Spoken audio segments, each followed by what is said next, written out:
No, man, but you got to keep going. What am I going to do, quit? That's not an option. You got to keep on keeping on. Life's a garden, dig it? You make it work for you. You never give up, man. That's my philosophy. Hey, all of you gardeners, I hope you're having a wonderful week and everything's growing great in your gardens. It's awesome to have you here for our very first Let's Get Growing show of 2024. Now, let's get growing.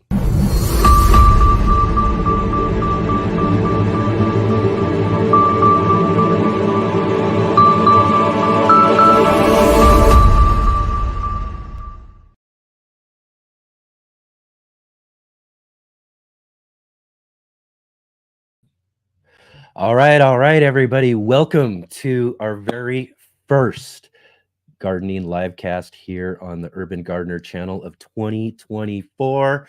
I'm your host, Enoch Graham, and I'm really excited to bring this show to you today. We've got some really, really awesome guests coming up here later in the show, starting with our big main featured guest, Nate Murray from Garden Like a Viking. And I can already see that the Viking crew is already in our comments section right now, raring to go.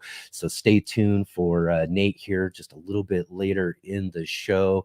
We're going to have a really, really great conversation with Nate. He was one of our biggest guests of last year, and a couple of technical issues during our interview. So I was really, really excited about being able to bring him back for our very first show of the season, and really looking forward to that conversation coming up here in just a little bit.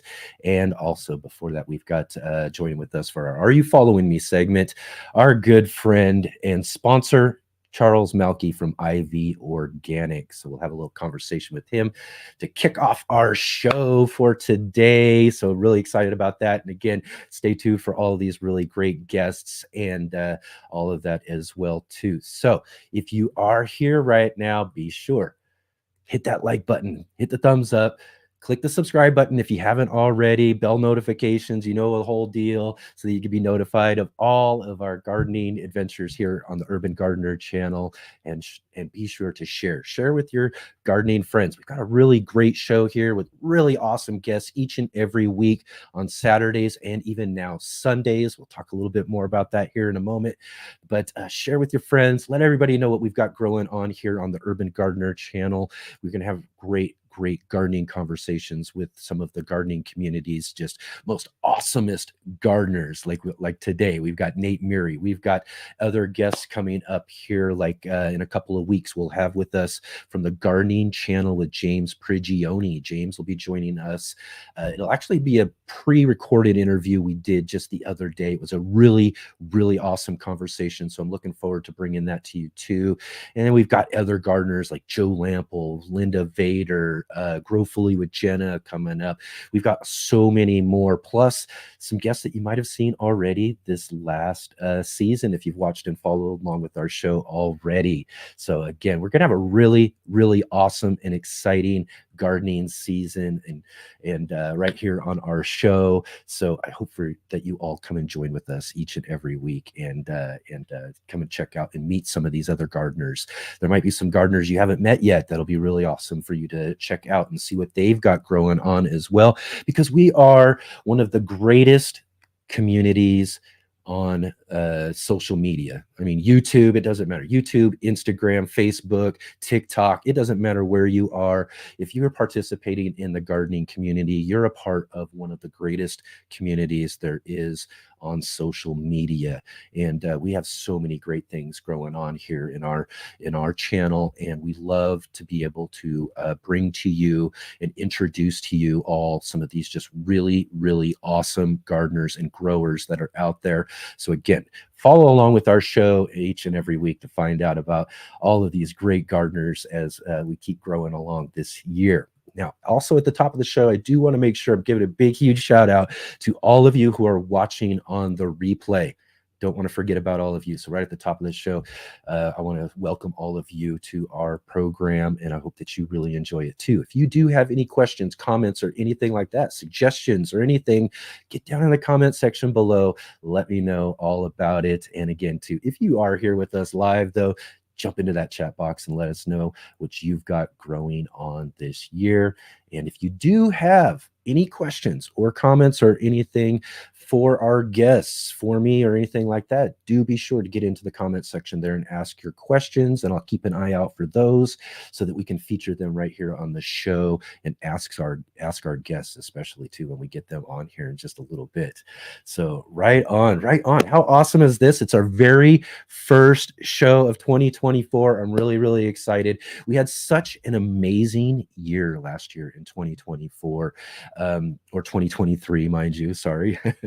It was our first year. I came up with this idea during the pandemic and really was hoping that we would have a really good show ultimately. And that's exactly what we got. We were able to get so many amazing guests like today's guest, Nate Murray from Garden Like a Viking, on our show, and just a really major success. So with all of that, I have just been really chomping at the bit to get started with this season and to start showing and talking with and having conversations with all of these just amazing gardeners that we have lined up for us. Now, I did mention too that we are also going to be on Sundays as well too. We do have a Sunday edition of the show. The Sunday edition is going to be kind of a variety. We're going to do just a few different things. We've got a regular guest, a good friend of ours, Scott Wilson from the Gardener Scott channel, will be joining with us every second Sunday of the month. And then on the third Sunday of the month, we're going to be doing a gardening book club. So we're going to be doing that. We'll be talking all about that sort of stuff tomorrow. Plus, one of the big ideas that I wanted to do for our Sunday edition was to also kind of, that was kind of one of the things that I kind of got caught up here in the off season too, was that I have this amazing list of all these really great guests that I want to get onto the show and I want to talk to and I want to have conversations and introduce all of you to. And also, again, we had a really successful 2023 season. So many awesome guests like Nate and all of that to have on our show that I was just, with one show a week, I was like really kind of like in a bind to try to get as many of our previous guests on, as well as have new guests for us throughout the season. And so that's what we did. We decided to come up with the Sunday edition. And so we'll have these couple of regular weeks. And then on the other weeks, what we're going to do are garden roundtables. What I'm going to do is invite some of these previous guests we've had on our show, and we're going to get together with like 2 or 3 of them. And we're going to talk about different things going on in the gardening world, seasonally and topically for that time of year. We'll talk about different subjects, and we'll have a couple of different people, and hopefully, what we'll do is we'll kind of spread people around a little bit. So we'll have some people from some different regions and some different places so that we can kind of get a different idea of how people deal with different things in different places. So I think that's going to be really fun, really informative. It's going to be just something just going to really add to what we're able to provide here on the Let's Get Growing show. So that's going to be really exciting. So be sure to come and join with us tomorrow. Again, same time, 11 a.m. Pacific Standard Time, 2 p.m. Eastern Standard Time. And that's when we're going to do our show, and we'll have our each and every Saturday and Sunday. So again, really, really excited. As you can tell, I'm really excited right now to get everything going. Also, too, yeah. So again, let's jump right in here. I want to check in here. I know we've got a lot of folks in here in our comments section. I hope that I can get to everybody here. For the most part, I want to try to start welcoming some people in, starting with this person I just really got to thank so much. That we've got basically probably the greatest moderator on YouTube for our show. We've got Jay Dixon as moderator. So if there's anything we're talking about or people we're introducing or anything like that, you can check out in the comment section for all of you here who are live for links. Jay's really awesome about putting in links to different things so you can check out the sort of things that we're discussing, or some of the people in their channels and their different websites and things like that as we're talking about them throughout the show. I mean, we're so lucky to have Jay with us. So again, thank you so much, Jay, for joining with us and being here and helping out with today. It's a great start for us. I already see we've got a really, really great crowd here coming in from the Garden Like a Viking channel. So all of you Vikings, are just really awesome to see all of you. We do have with us Rob's Allotment Gardening joining us from the UK. Rob's a frequent viewer of our show. Thank you so much for joining with us. I see we've got So and Tear here. Awesome to see you. So and Tear will be, here's a little tease for next week. We're going to feature So and Tear for our Are You Following Me segment next week. So definitely be sure to come in and meet So and Tear on our channel there. And let's see here. We've got from Montana, Vanessa. Thanks for joining us. Vanessa. Nancy, one of our longtime viewers. Nancy, awesome to see you. Thanks for joining us here. Got Sharon from Indiana. Awesome. Dave saying, long live Joe Dirt. Hey, y'all. Yeah, I love that introduction. I love that little clip. It's a great way to kind of start off the show with a little bit of humor, right? Sharon is saying too, the Viking tribe is here. Yes, indeed. You guys all sure are. Really great to see all of you here. And of course, look at that. We got Nate's already in the conversation right now. Looking forward to it. Conversation, my friends. See you all soon. Just got done watching Nate's live stream too. That's one of the things I get to do is watch Nate's live stream while I'm preparing and getting ready for my show. So that's something I do each and every week since I met Nate last year. So really, really fun to kind of have a little kind of gardening talk before I get into mine here on the show. And then Connie joining with us here. Awesome to see you, Connie. All right. Let's get in here. Big Will Dog, Pam Potager. Awesome. Try to make sure we kind of acknowledge some folks here. John Jude says, Growfully with Jenna. She's my biggest favorite YouTube. Awesome. Well, again, stay tuned. We got her coming up here on the show for sure for you right here. So be sure, again, too, like I said, subscribe so you can follow along and meet all these great gardeners. Awesome here. Let's see here. Let me get through here. All right. Excellent. So let's get and move on with our show here. We're going to have a really fun show. We're going to introduce a few different segments and things like that we kind of started with this last season and kind of changed up a little bit. But I'm trying to bring back some of our fun little segments and things that we have for our show. So hopefully you guys all really enjoy the show here. All right. And here, I'll be right back in just a moment.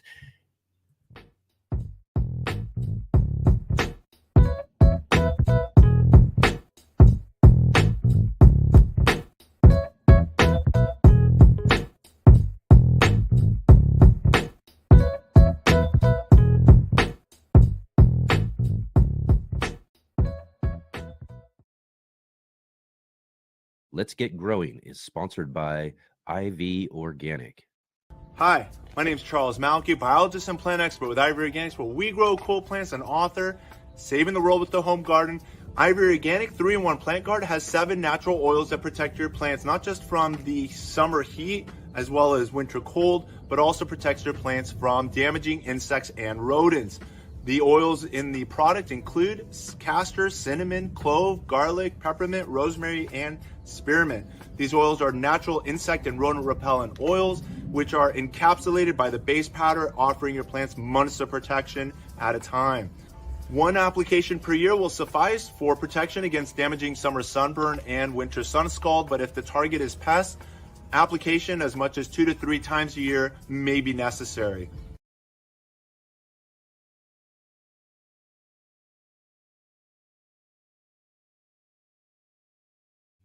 So, all right, definitely. And if you go check out Ivy Organics, definitely go check out their 3-in-1 plant guard. This is something that I definitely believe that every gardener should have in their garden shed.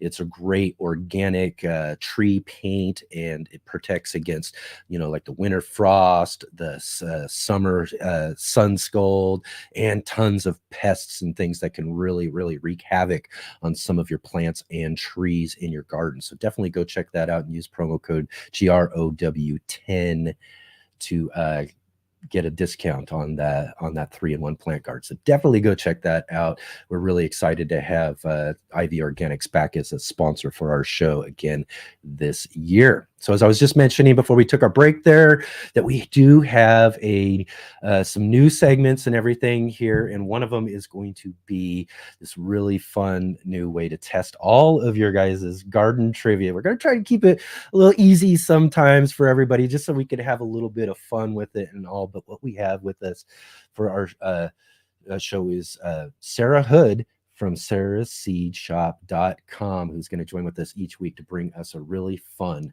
garden trivia.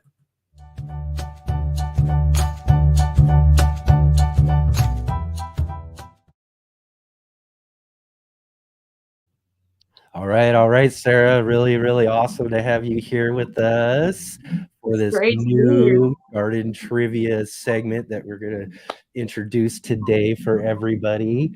So first off, how's everything going for you right now? Or how are you doing, and how's everything going in the garden?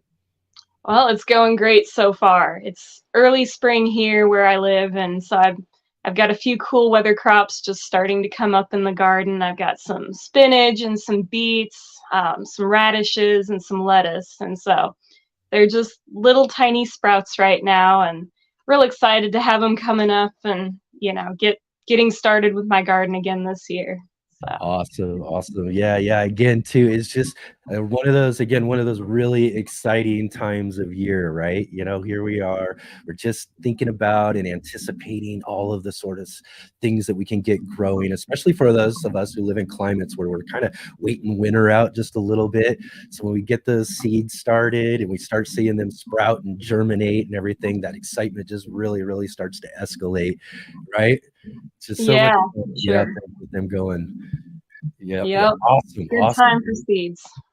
That's right. That's all right. So what we're doing now is we're going to be doing each and every week. You're going to come and join with us and present to us kind of at the top of the show here a gardening trivia question that we can all kind of have fun with. And then later on, we'll bring you back on to give us the answer here. So what is this week's garden trivia? Well, this week I've got which common cool weather garden plant group includes vegetables such as broccoli, cauliflower, and kale? Is it A, cucurbits, B, nightshades, C, alliums, or D, brassicas?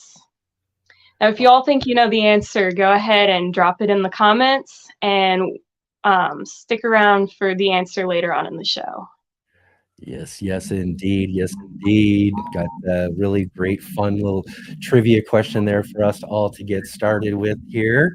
And we'll check back with you in just a little bit here on the show and find out the answer to this week's garden trivia. Sounds great.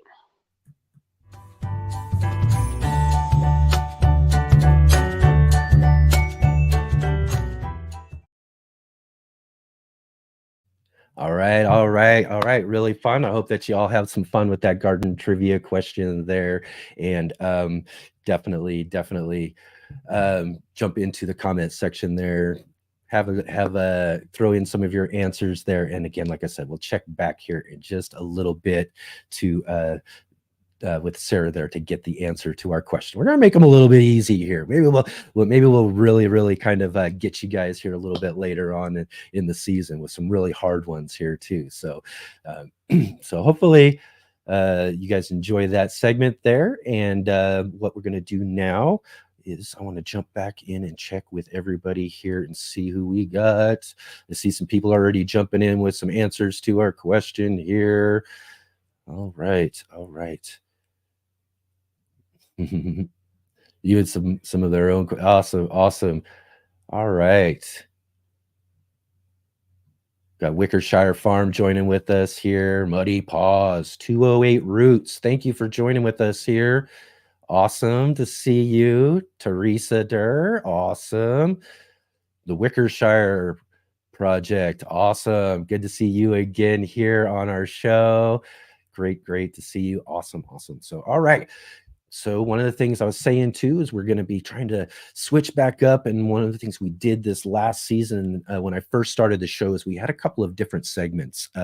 One called Are You Following Me? And another one which was Garden Channels of the Week. So there were two segments. It was just a little bit too much. It was a little too much time, and we were going on the show with the two different interviews. So what we're doing this year is we are kind of combining these segments up into just the Are You Following Me segment. And for the Are You Following Me segment this week, we're going to, or wait here, let me see. I'm sorry. Yeah, real quick here. Let's get started with our Are You Following? Are you following me? Are you following me, dude?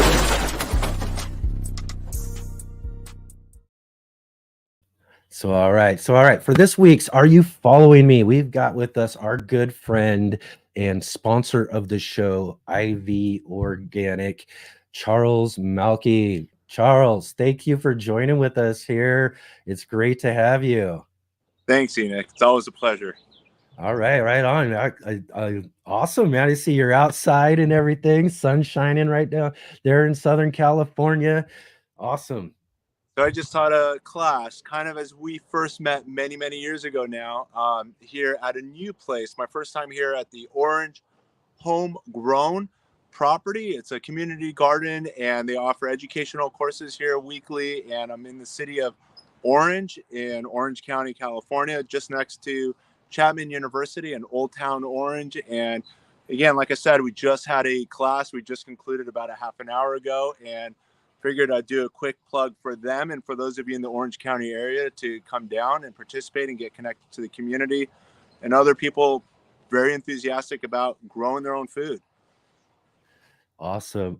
Yeah, I do remember that. That was a really great class, and I really liked what you were doing. That was one of the main reasons why I first wanted to go see you, was what you were doing at that organization, A Million Drops, and helping teaching folks how to garden and do some really great urban gardening. And you always put up some really great lessons on your YouTube channel.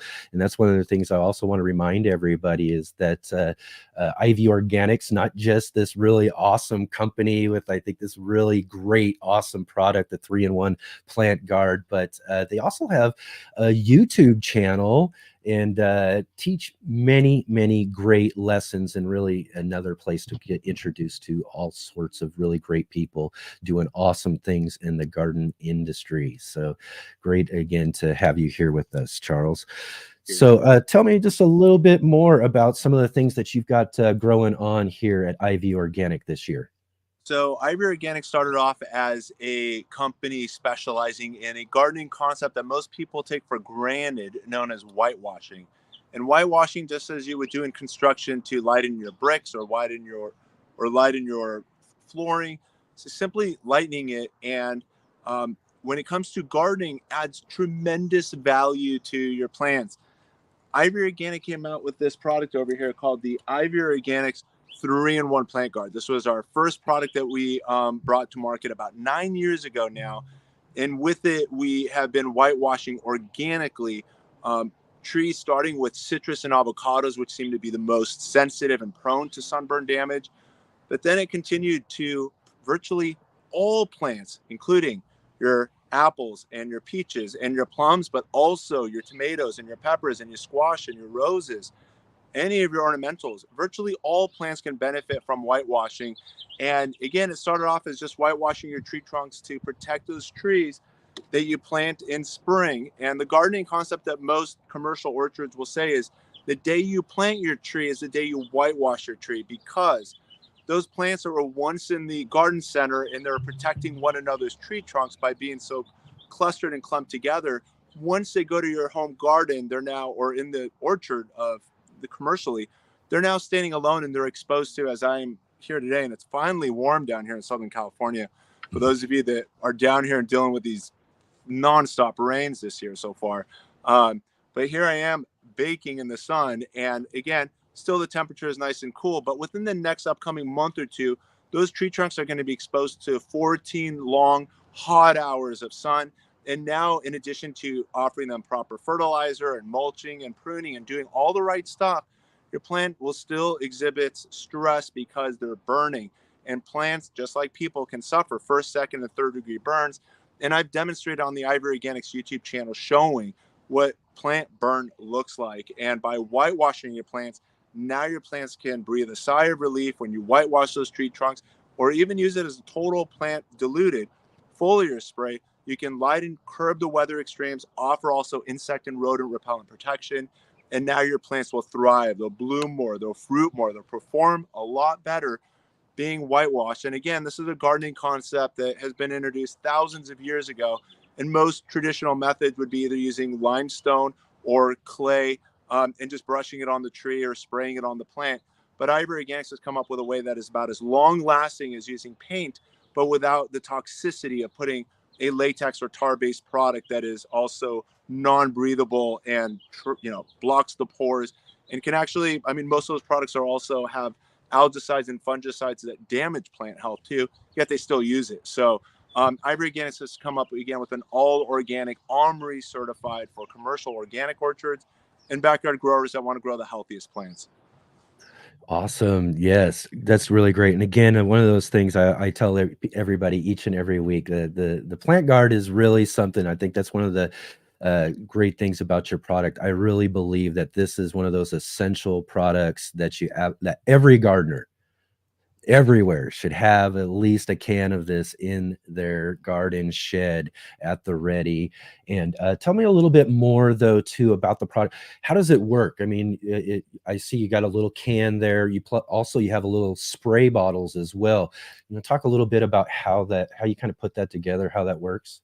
So the product comes in a can. There is no water added to it. So it comes with the base powder, as well as the yellow label comes with 7 natural oils, which include cinnamon, garlic, clove, peppermint, rosemary, and spearmint. The 7 natural oils that are natural insect and rodent repellent protecting oils. And then you can add water to this can to have a can of paint that you can then brush onto the tree trunk. And I wish I could turn the camera and actually share with you. There's an espalier apple tree over here. And in the class, someone asked if since the apple tree is espalier and all the branches are exposed to like maximum amount of light with just minimal leaves and minimal fruit, how many years do we need to continue whitewashing the tree? And the answer is like indefinitely. Those branches are continuously exposed to excessive amounts of light. And year after year, you're going to have to monitor and basically protect those branches from those first, second, and third degree sunburn issues. So that is the can, which again, you can just add water to make the brush on, or you can dilute it to make up to 22 to 25 spray bottles. This is where you can now whitewash and protect the entire plant structure, including, again, your tomatoes, peppers, squash, anything you start in the garden, you can now whitewash and protect the entire plant structure, and offer, again, curbing those weather extremes while also offering insect and rodent repellent protection. I got some sunshade protection as well just now. Yeah, it's got to be pretty needed today. I see it is really bright out there for sure. Yeah. So really, really easy application, really easy product to use for sure. And not only do you guys have this really essential 3-in-1 plant guard that I say, but you also have a fertilizer that you guys sell as well too. I want to talk just a little bit about your fertilizer and how it stands a little bit apart from the other fertilizers folks see on the market.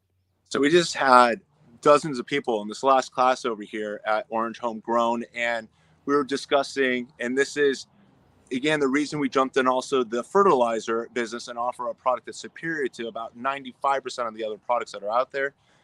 And I was asking the audience, and they're all growers. And again, I've even taught at nurseries with people with decades of experience. And I'm like, what are the plant macronutrients? And everybody says 3. And I'm like, okay, so there's 3 primary nutrients, but there's more macronutrients, which are elements that plants need in abundance. And I even said you can even Google this. And this is kind of what, as we're doing our research, I'm like, how come none of the information out there is communicating to the audience the macronutrients, which are, again, the elements that plants need in abundance in order to properly flower, fruit, and grow and thrive and do well? And the answer, just to let you know, is that it's 6. Everybody in the audience wants to keep saying 3. And even again, at the garden centers, 3. And most packaging only highlight 3 macronutrients, but that's only half the story. The 3 that everybody knows and it comes to mind is your NPK. Your element N on the periodic table stands for nitrogen and helps the plants with the greening and growth. And then you got phosphorus, letter P, and that is for the flowering and the fruiting of the plant.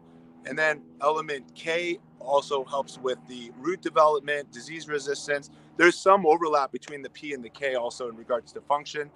And then there's 3 more macronutrients. Again, elements that plants should have in abundance include magnesium, which is the heart of the chlorophyll molecule. Then you've got sulfur, which is also important for the greening and metabolic processes of the plant. And then there's what is considered, I think, between 20 and 30% of the weight of the plant is calcium. It's in the cell walls of the plant. So if you're lacking on any of these macronutrients, your plant's not going to perform to its optimal ability. So the Ivory Organics all-purpose fertilizers, which I have here, there's a yellow bag, and then there's the blue bag. The yellow one is our super blend, and then there's the premium blend. The super blend, both of them have all 6 plant macronutrients, which are, again, your NPK, MG, SCA. The yellow one has plus azomite, which is simply crushed volcanic rock to offer your plants a lot of the micronutrient nutrition as well. And together, again, you've got a product that's going to care for your plants organically. These are also OMRI certified for, organic commercial orchards, but ideally for the backyard grower, growing the best organic plants, whether it be your ornamentals or your edibles, that you're doing it right and with minimal impact on the environment. And you're also improving the soil biology compared to the synthetic competing products that are out there that can damage the soil biology, not feeding the earthworms, damaging the beneficial bacteria, damaging that mycorrhizal network that exists below your mulching layers that you have in your garden. And again, these products are to basically cooperate with your soil biology and result in just the happiest plants this growing season. Right on, right on. Awesome. Some really great stuff there too. Again, also one of the things I like to mention and be sure to mention to everybody about Ivy Organic, again, a really great sponsor. You guys have really been really awesome with us for this last year. But one of the things too is that your company is a family company. This is a company ran by you and your wife, and you got your kids involved too with things. I just think that's one of the things that's really wonderful about what you guys do there at Ivy Organics is, working together as a family to build something that's really great. Like I said, keeping an eye on, those really natural organic things that we need to be doing in our garden and providing people with some really great knowledge as well too. You can check out down below in the description. There's a link to the Ivy Organic YouTube channel where you're going to get tons and tons of great informative lessons in gardening and orcharding and all sorts of different things as well too. Anything you've got new coming up this year? Anything that's happening this year that you want to talk about or promote or let people know about? No, I appreciate the question. As you mentioned with YouTube and the family, yes, we did. And we still are a family business. Obviously, the family is more involved in the initial years. We're now in year number 9, this year, 2024. And we're proud to share, since we brought our products to market about 9 years ago, within a few years, thanks to you and other people with networks that we collaborate with successfully, we've quickly grown to become America's leading garden product YouTube channel. We're proud to share we've just recently surpassed 200,000 subscribers, again, ahead of all the other gardening products you'll find on shelves across America. And that, we're averaging about 5 to 20,000 daily views. And again, it all comes from the love and the support and again, just all the success stories, that we've enjoyed with other people that have an audience. And again, it all starts with like what we did here today in the Orange Homegrown Educational Center. is just educating, a small group and then just growing it because everybody knows someone. And I've really enjoyed your gardening channel and the live podcast and bringing a huge amount of talent to your platform on a weekly basis, and just connecting us all with them. And we truly appreciate all that you've done for us. I appreciate that too. It's all, it's all mutual. And it's one of the things I mentioned at the top of the show. If you're here and a part of the gardening community, you're a part of one of the greatest communities that there is in all of social media, all of everything out there. Everybody is just such wonderful people. And you've always expressed that to me since the very beginning. And I'll just end real quick here with a quick little story about how I first met Charles. I literally had a channel that was just, I don't know. I think maybe I barely was touching 300 subscribers on my channel. I was having fun, and I was down in Los Angeles trying to do a few videos with some people. And one of the people I was doing or going to have an interview with or talk to kind of canceled last minute on me. And so I was like, so I called up Charles real quick and I said, hey, you want to meet me up for a little interview? And man, Charles came out there right away.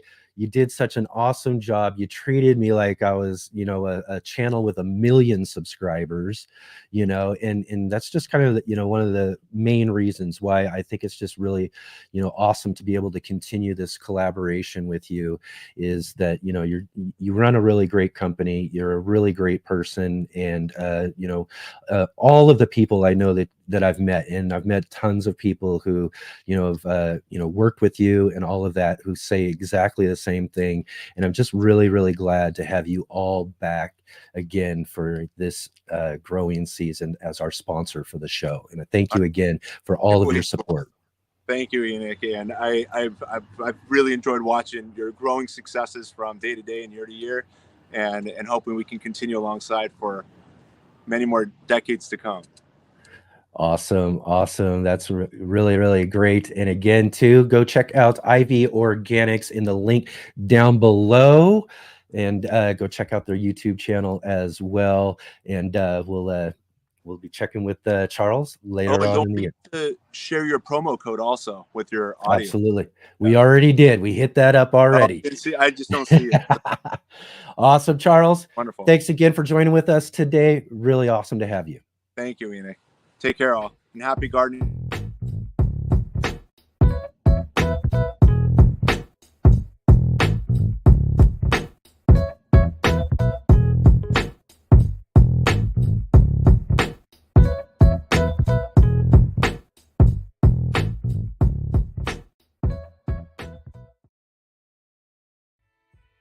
Hey gardeners, thanks for tuning in to our show today. We'll be right back at it here in just a moment. I just wanted to take a second here to highlight our regular videos and features here on the Urban Gardener channel. Our weekly garden journals,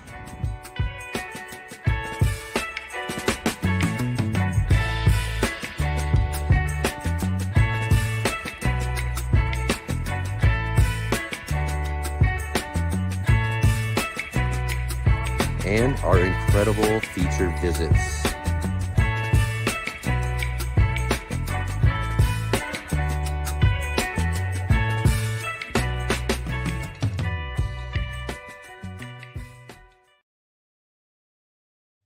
Awesome. Excellent. We're having a great show so far. Thank you all so much for joining with me today. And we got Nate coming up here in just a couple more minutes for all of you and the Viking crew who've been joining in with us here today in the comment section. And real quick, before we do that, let's check back in with Sarah from sarahseedshop.com on today's garden trivia.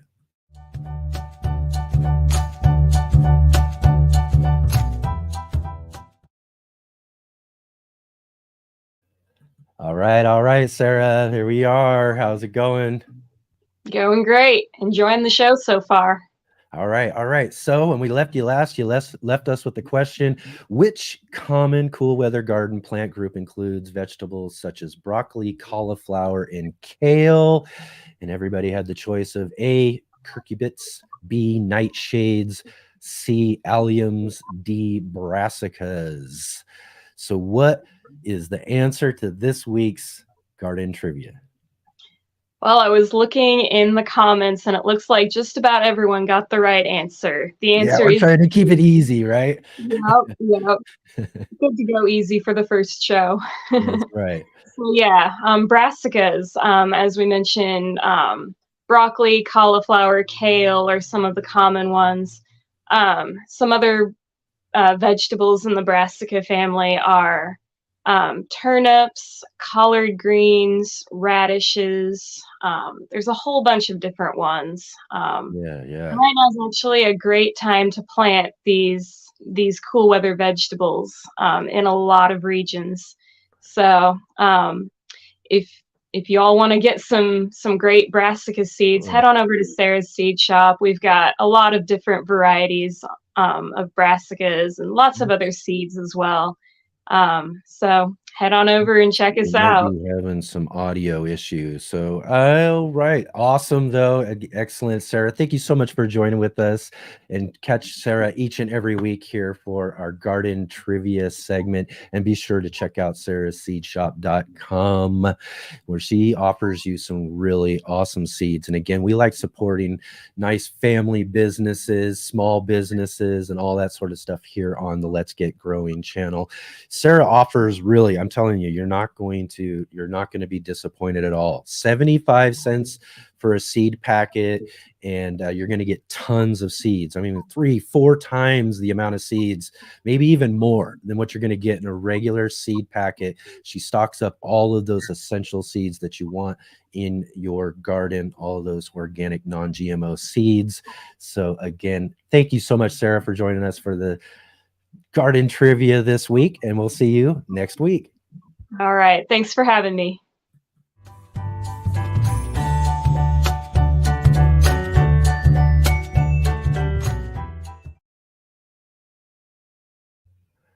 Oh, sorry. I still got you there. Got to remove Sarah. I knew I was going to do that at some point in the show here. It's not, we got a lot of different little buttons and things to push in order to get things going just right, in order to do all of this and bring in everybody and everything. And I knew I was going to flub one of those buttons eventually, but it's all a part of what doing the show here. So right on. So again, too, thank you all so much for joining with me. We got tons of you in here joining with us for the show. Lots of great conversation going on in the comments section too. I think that's one of the things I really love about these live streams is everybody, not only, conversating with us or asking questions or leaving comments for us, but the interaction that you all get to have with each other during the live streams. That's what makes these live streams really, really cool. And again, thank you all so much for joining with us here. Okay. Let's see. We got folks like Heather Fox joining with us. Hey, Nate, afternoon, Vikings. All right. And let's see here. We got folks like, let's see, Muddy Paws again with us. Big West Lawn Care. Thanks for joining with us. AK Froggy. Greetings, fellow Vikings. Again, too, I want to thank you all so much, for joining with me and coming over here today for our show. Lots of you guys are from the Viking crew, Nate's channel there. And, Nate has just a really wonderful, awesome channel, and just really awesome to our channel as well, too. And so it's really great to have you all here to join in with the conversation that we're having here today.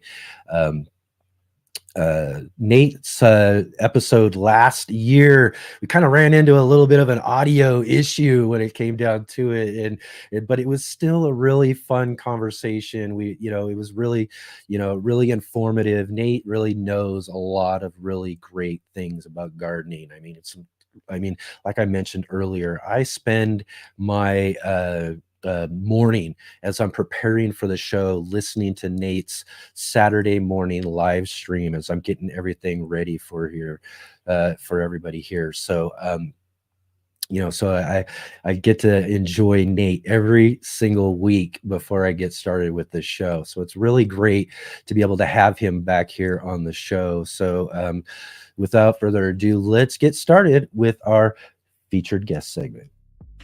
You never know when you might learn something, and that's what this is about for me. These are people that I admire. Please welcome my next guest.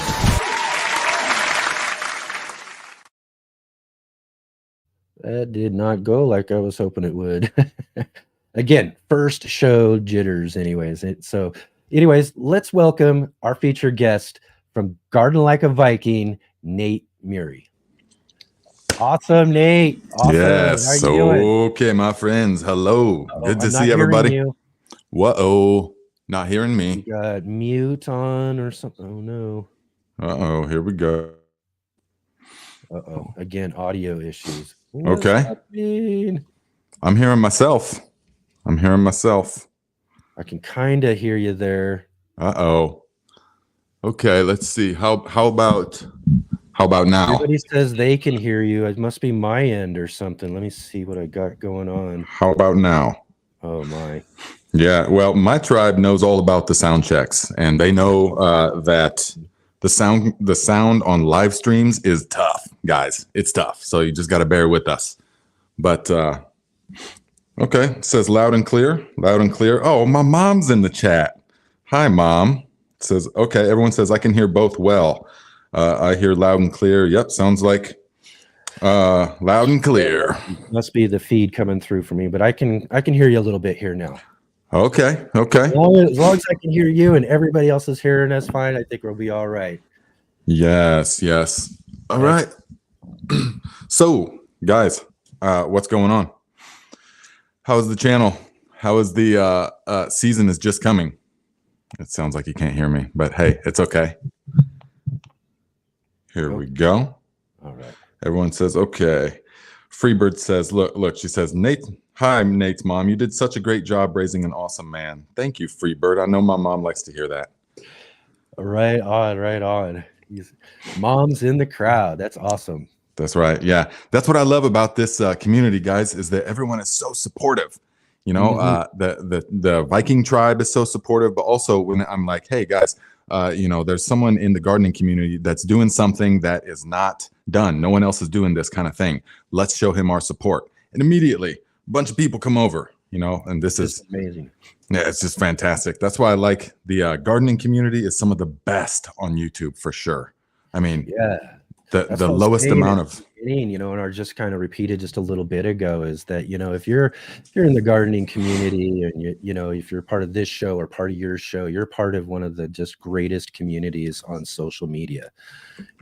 Absolutely. There's so many other communities that just are really they're nitpicky and all the stuff that you get on social media in some places and in some crowds, but you just don't find that in the gardening community. You just find so many awesome, wonderful people. And again, too, very supportive people like yourself. And that's why I really wanted to bring you back again for our very first show. I mean, when you guys came on, this last year, again, the Viking crew following you right along and just love it, man. And you guys all come in here, give us a great audience, great conversation, and all of that. So really, really awesome. Val said, we are a great tribe. Absolutely. Yes. And it's amazing the stuff that I share with the community, like the Viking tribe. They know a really intimate, detail about myself. I mean, it's really an incredible relationship that you establish with the community, and through the Discord chat, through the live chats, and all of that. I feel like I know all these people, from all over the world. It's just wonderful. And like the Big Will Dog says, got to look out for each other. That's how the world is supposed to work. Absolutely. Thank you, my friends. Armin actually mentions about about what we were saying about the garden or other communities, and says it's because we are so used to disagreement in the gardening community. We just go with it, right? I think, you know, that's one of the things about gardening. There's just so many, you know, I mean, methods, trials, ways of doing things. You know, some people do things that are traditional and work for them, and other people are doing new things and trying different stuff. And there's all sorts of ways and directions to go, you know, with it that, you know, it creates for a larger community. And then again, too, if, you know, we're just sharing things, and if we're just looking to encourage people to be able to grow better, to grow more food for themselves, then, you know, that's just really the ultimate goal. Mm-hmm. Oh, absolutely. And I like how the tribe, as the tribe grows, then your knowledge base grows, because the things that I say are just from my life experience, my personal life experience and doing things. But there's lots that I don't know. And so the more people that's in the tribe, especially knowledgeable people, then I can reach out to them. I can say, well, I'm not really sure. People will ask me about certain plants I've never grown before. I say, well, I don't really know enough, but I can ask them, and surely somebody always knows. You know, someone has experience with it. Yeah, So that's what's kind great. that's kind of really kind of the basis of all of this for me. You know, one of the things I'm always really upfront with people about is that, you know, I've got, you know, well over a decade or more of urban small space gardening experience myself. But man, I probably only know this much of everything I should know. You know what I mean? So that's what makes this awesome, to be able to bring on folks like yourself and other guests that we've had on our show, is to be able to get that other perspective, to be able to, you know, tap into some further knowledge from other folks, so that not only am I able to learn more, but everybody else who's watching can learn just a little bit more about what they're growing as well. Absolutely. I'm reading the chat here. I'm not like on my phone, but I'm just reading the chat. You guys are funny. Muddy paws. Yeah, it's funny. So oh yeah, here you go. Here you go. Yeah, exactly. Yeah, exactly. That people give me a hard time about that, but hey, it is what it is. I had to run and make a cup of tea because we just got done with a big long live Q&A, but now we're about to talk about something else. So gotta get that tea. That's right. That's right. We gave you just a little bit of a break between your show and our show. And I was mentioning to everybody else is that, you know, I'm getting here and I'm getting prepared for my show. I've got to get our, you know, the final banners. I got to, you know, the little small details, the last minute details I got to get finished up before the show. So I have your live stream playing every week. And I listen along and kind of follow along with the chats best I can and all of that as I'm getting everything prepared. So Nate's with me every week on more than nice. So nice. Yeah. Good to hear, my friend. Absolutely. See the thundering slurp through the halls of Valhalla's greenhouse. These guys are funny. I know. Yeah, that's great. I'm glad everyone here. So yeah. So does anyone have any questions? What are we gonna start off with? First of all, let's kind of, you know, I know most everybody's here and kind of has a little bit of a knowledge about you, but I know we got a few other people from that as well too. So let's kind of reintroduce Nate to everybody real quick. Tell me just a little bit more about you, where you're from, and kind of what got you started on this whole gardening journey. Yeah, that's a great question. I'm from the Corn Belt. You know, from northern Indiana, where oceans of corn and soybean are grown, you know, on a really the industrial ag type growing. So I didn't really grow up with like gardening and stuff like that. So I when I was about 22, I left my hometown and I went traveling throughout the world.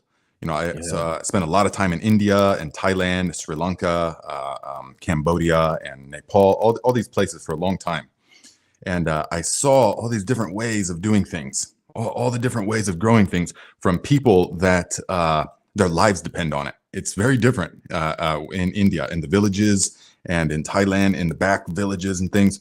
The people there they're not growing because it's a relaxing hobby. You know, they're growing because their life depends on it, because they eat, because they're hungry. That's why that's what drives them. And so they come up with all these different clever ways of doing things, and they just make it work. And so I was really fortunate to be able to see and travel to see all of these things. And then a couple years into my travels, I met somebody from Northern California, and they were working in the cannabis industry. And so that spiked my interest. And so I went out there when I came back from the travels. And that is really, so once I found that industry out there and that way of life and that world out there, I immediately became enthralled and obsessed with it.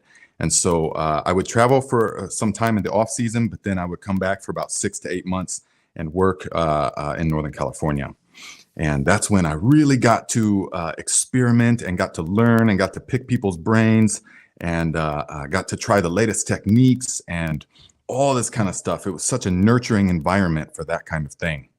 And then so I would travel in the off season, but then in the last 4 years of my time there, I was there full time, and I was in charge of a somewhat large scale commercial operation. And so I was pulling the levers and everything, and it all came down to me. It was like what I call really high stakes gardening. And so that is what really drove home a lot of these skills. And I was able to experiment and to learn and to read books and to talk to people. So, and then we were way off grid during these times. We were way off grid. So we were growing our own food, raising the livestock, all the good stuff. And once the spirit of the land got in me, that was it. Yeah. So then I came back, because the life out there had to go.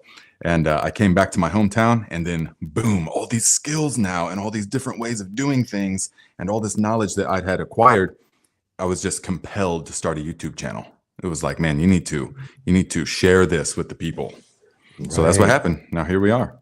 Yeah. I'm so glad you did too. And I've followed lots of YouTube channels. I've followed tons and tons of YouTube channels over the years. I can't remember exactly what it was or how I ended up landing onto your channel to begin with, but it was when you were probably just a few months into starting the channel. And I have to say, though, I don't think I've ever really seen a channel just grow like yours has. I mean, you've got such a great community. You've built such a really awesome thing. And it's just so great to see somebody come on with such great, useful information to be able to translate that very well to people and then be able to also really grow a really great community around what you're doing. Yeah, thank you. Thank you very much. And I think that I attribute a lot of that to the fact that I do not put out any information that I can't put my stamp on, that I don't have experience with. And I see this a lot in a lot of YouTube channels that will kind of parrot information that they may have just heard or they may have been doing for the first time. But all the stuff, I made it a point that anything that I put out, I know works and based upon life experience. And so that is, I feel like, a foundation. And then treating each person that comes into the tribe with respect and giving them the time. I'm very responsive to the comments, although now we're at the point where there's just so many comments. I can't respond to everything, of course, but as much as I can. I mean, I spend an hour a day or more just focusing on replying to comments and stuff like that. So because that's really important to me, because they take their time to express gratitude and stuff. And so we exchange time and energy. It's just it's a wonderful medium. This technology. It really is. It really is. I've been just, again, too, really fortunate to be able to have kind of that my little small community around me very similarly. And you also touched on something I think is really important too, when it comes down to it, is to speak to experience. I say I follow tons and tons of channels, and I know and I see some of those folks who are basically just reading out of a garden book and then throwing a video together. I know some very big channels who do that sort of thing as well too. You know what I mean? And I knew early on, if I was going to take on this whole YouTube gardening adventure or anything like that, is I didn't want to be disingenuous like that. Right. You know what I mean? And that's kind of why I kind of talk about it from the beginning is, I only know so much, and I've got some experience. I know some stuff. I know, you know what I mean? I've got information to share with people about small space, urban gardening, container gardening, these sort of things that I think is very useful. But there's a ton for me to learn. And so I don't want to be putting out things that I'm not completely knowledgeable about, which makes this sort of thing really great, because there's other folks who do have that knowledge. And if I can't give it to you, I want to introduce you to someone who does. Yeah. That's what the community is about. That's what we're about. Right, definitely. It's all about sharing the knowledge, and Mhm. I feel it like when I was living off grid for those years and doing this thing. I call it the spirit of the land. It just got in me. The spirit of the land got in me, in the sense that when you're living like in the redwood grove and stuff, and there's no electricity, and you're just Yeah. learning these skills of growing and things and Yeah. sustaining life with food. The pace of your life slows down, and so you really get to feel how the earth sort of breathes and moves, and the systems, that everything comes in cycles. And so Mhm. you can see and you can feel the seasons. You feel the seasons more than like when we live indoors and we have heating and air conditioning. When you're off grid outdoors, you feel the change in the seasons, Yeah. and the things that happen with the birds and the trees and the insects. It's just amazing. And so that touched me so deeply that's never left. And so Mhm. now it's just all about I just feel compelled to share all this stuff, but it's not like me. It's the spirit of the earth wanting to Mhm. heal itself. Yeah, yeah. I mean, through gardening, we are really truly uh, creating a relationship with the earth. Oh, You know absolutely. what I mean? Yeah, It's a relationship. It's mutual. You know, we give each other things and make, you know what I mean, in order to, prosper. And one of the words you love to use on your channel all the time, thrive. that's right. That's right. Definitely. And people often ask me, okay, so where do we start? Like, what are the fundamentals?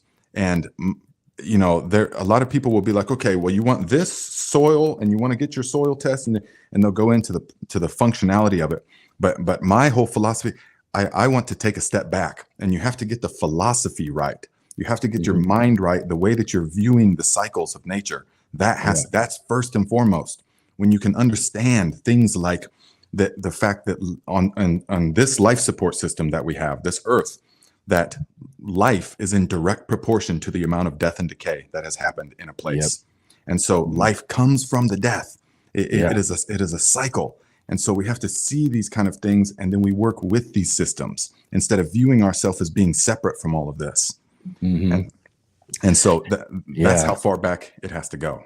It kind of makes me think about, when someone was trying to explain to me about soil. I was trying to digging into some soil science, and they were like, if you could get down to the size of a microbe or a nematode or something like that, and you get into soil, what you would see is probably one of the most gruesome things you've ever seen in your life. Just Right. the death and destruction, the wars going on, and this and that, as things are always constantly trying to keep in balance. Right. All these sort of things are happening, and it's in all of that that we sustain life, That's right. that all of our plants thrive, our root systems thrive, all of that sort of stuff is right there in all of this. I think that's just a really interesting perspective to have when you're looking at, gardening and your connection with the earth. Absolutely, absolutely. And when I looked deeply at that those years ago, and still now, of course, it just gets deeper and deeper.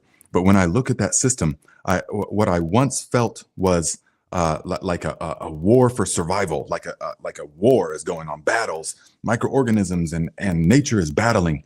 But then the deeper that I've looked, and the more that the spirit has come through, that I see there's no battle. It's just a dance. It's a beautiful dance, a never-ending flow of energy, and it's all replenishing itself.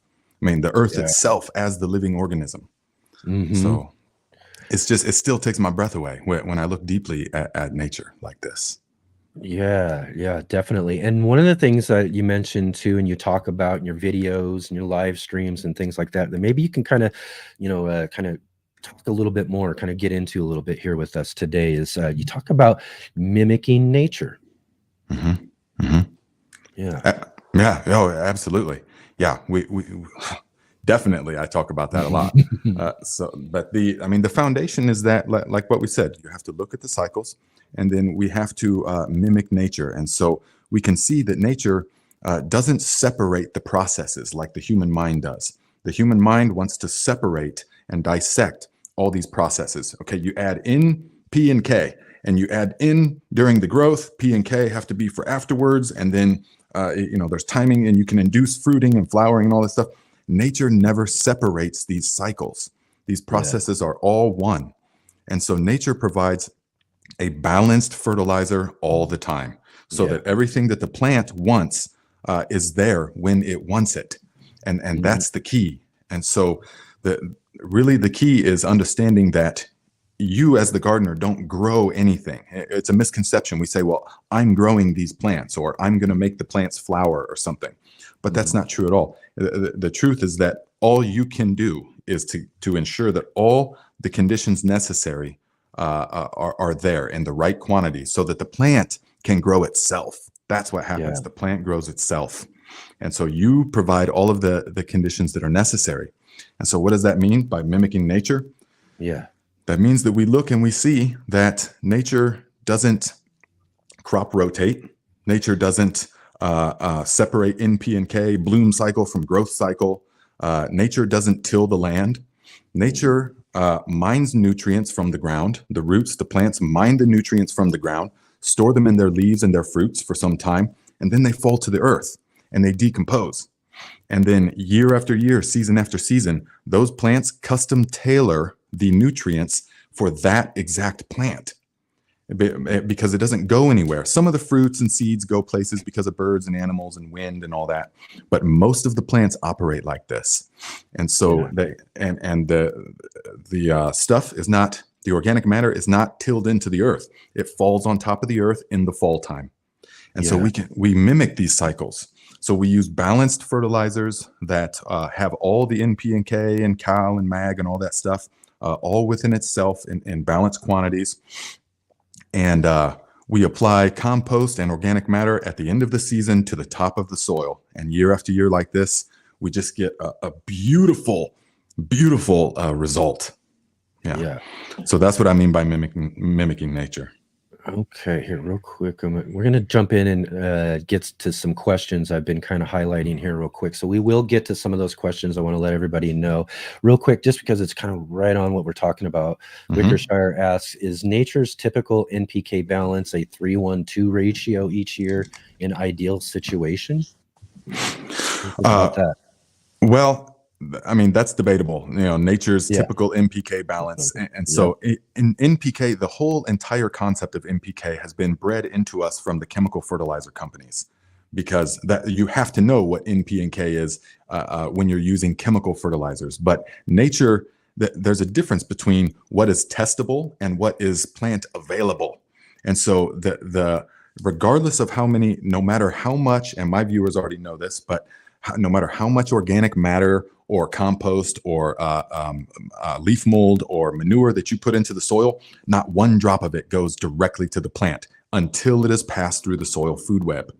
And so bolstering the microorganisms is what matters the most. Yes, absolutely. Absolutely.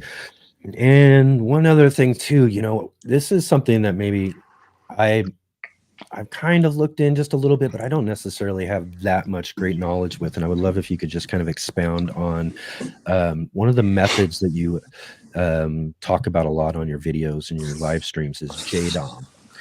This is something you've learned through your world travels, I think you mentioned. So what really is, and I think this kind of ties into what we were talking about a little bit, what is JDOM? Yeah, so the JDOM system is essentially exactly what we've been talking about. It's essentially the way of nature.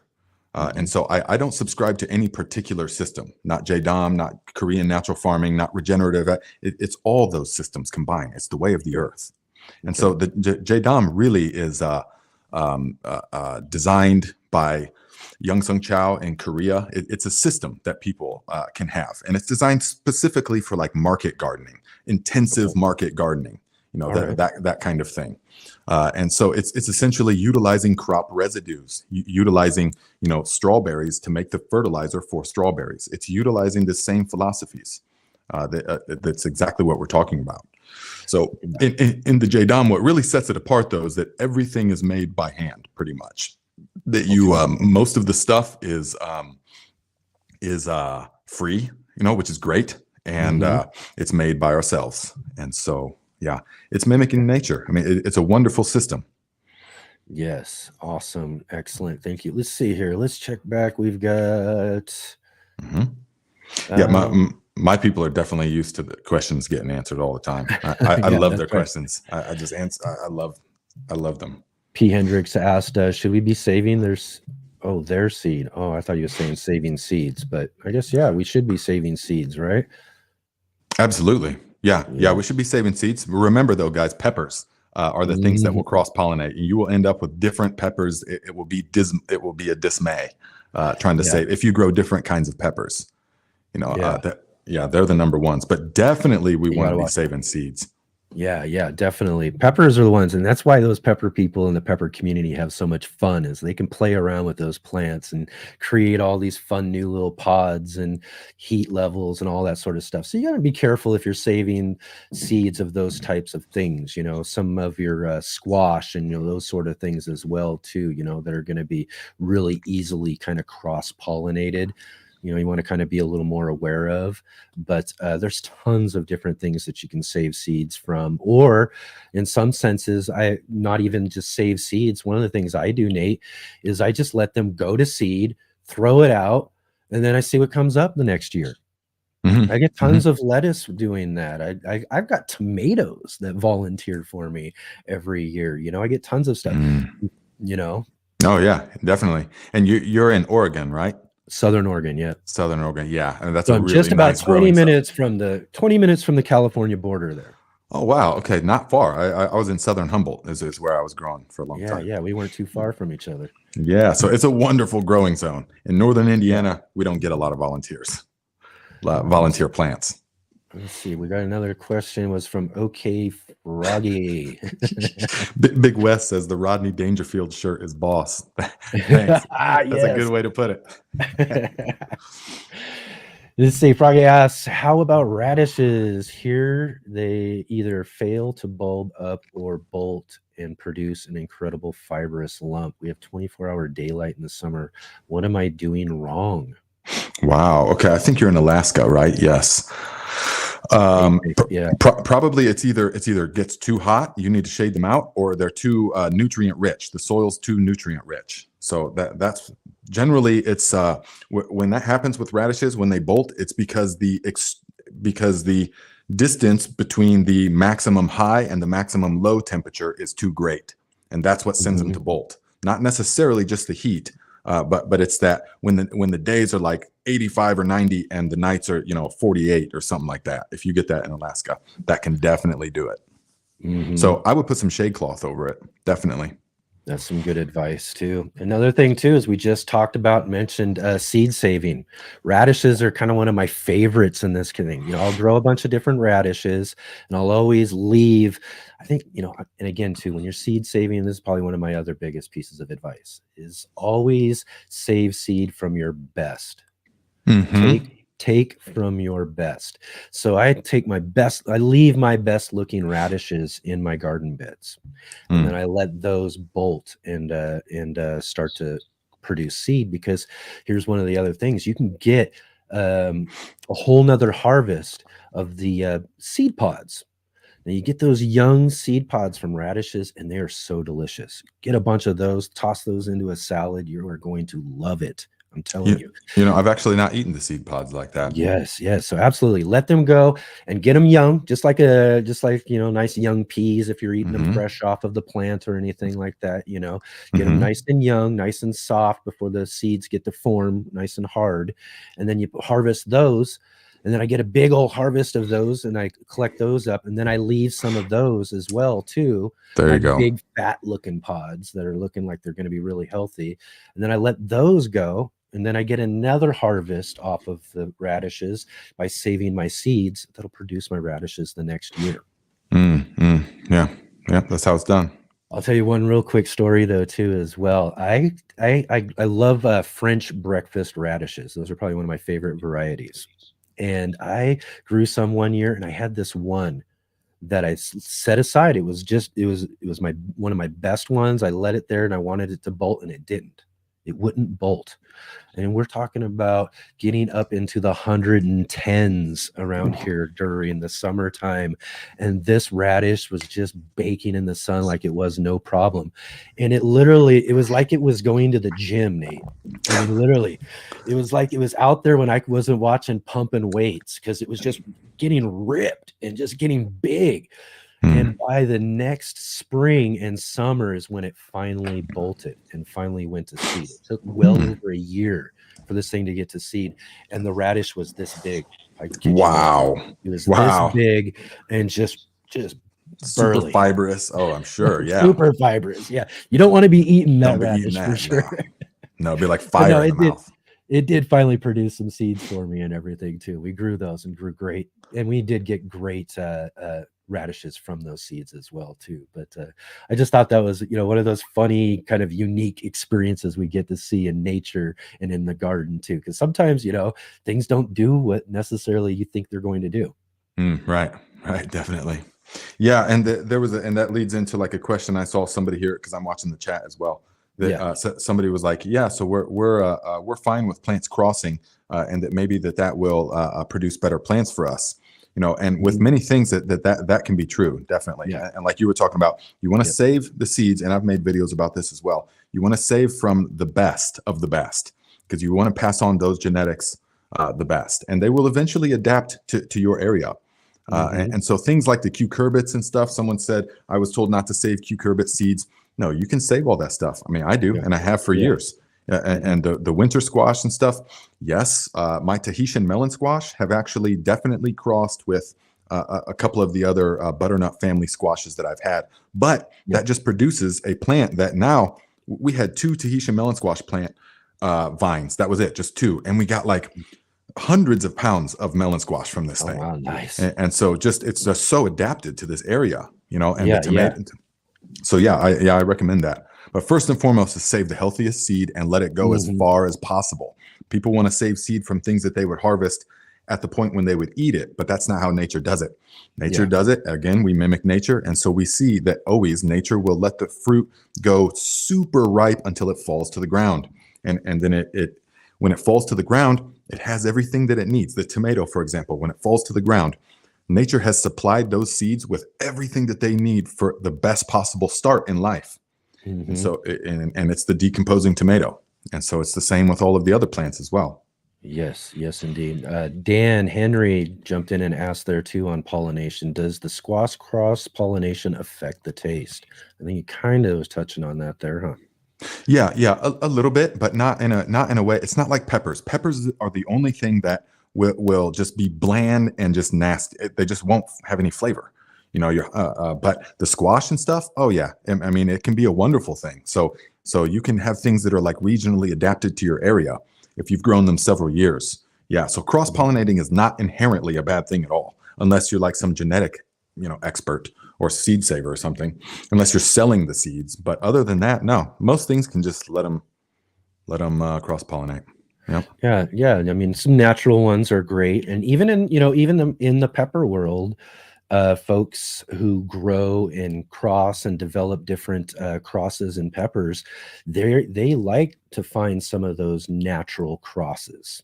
They like to find some of those. That's where they find some of those really cool pod formations, and getting those really interesting phenotypes out of those types of natural crosses. The only thing is really to beware. I mean, save seeds from everything if you want.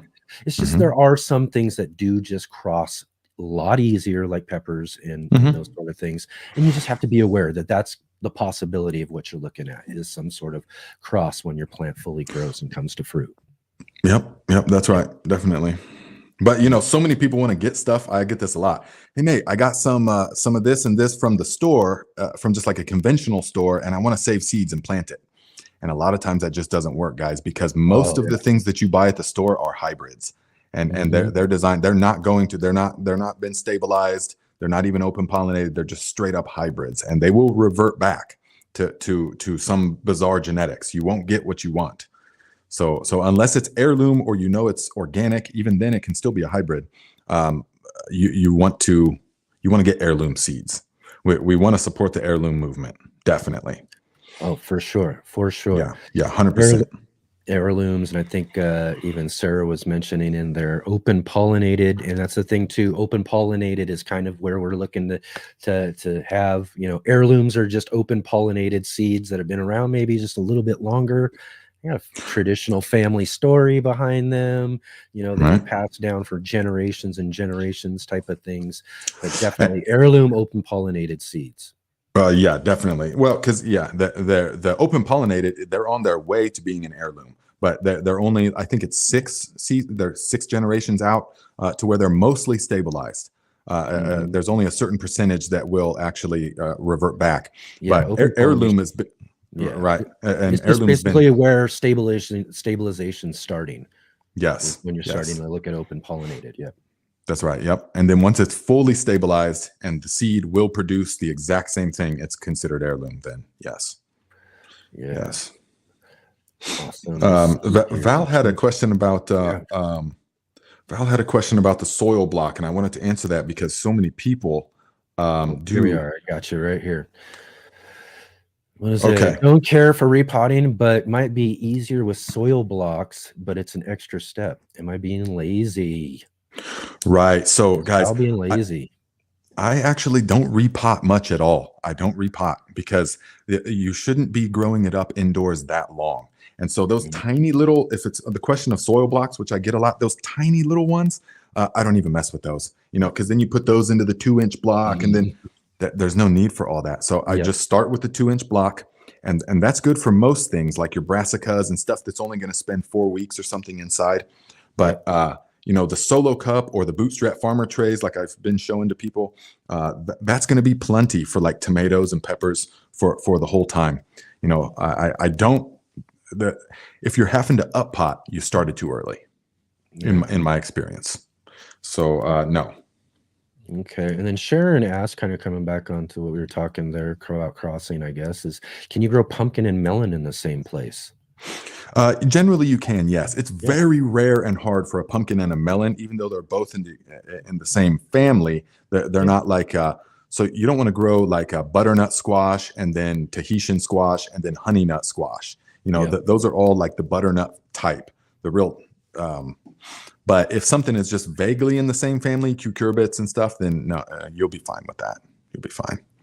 Yeah, definitely. Again, that was an experience I had actually a couple of seasons ago as I grew all of my squash together in an area in our back alleyway here. And literally the vines are twisting up with each other. They're all just kind of intermingling and everything. And the seed that I saved that next year was, this weird funky looking thing. It matched nothing from what I was looking at, from what I grew the year before. So, those are, like I said, those are the sort of things you just got to be prepared for if you're going to be saving seeds under those types of conditions. If you're growing things in different areas and one of the things too is kind of have them spread out in different places if you've got the space, because these are big plants. They're going to spread out. They're going to do that. So you give them plenty of their own space and maybe have them in their own corners or something like that. And then at that point, you can be almost pretty assured of what you're going to get then. Definitely. Yeah. All right. Yeah. And the best, I'll just say one more thing about the squash and then we'll move on. But the best of all squash and stuff is grown volunteers from the compost pile. How many of you know that? I mean, I got like a compost bin and stuff. And so either it's volunteer or I'll put 1 or 2 seeds and you grow it out of the bottom of the compost bin and you just let it climb all over the place. It's the healthiest plant in the garden. It's unbelievable.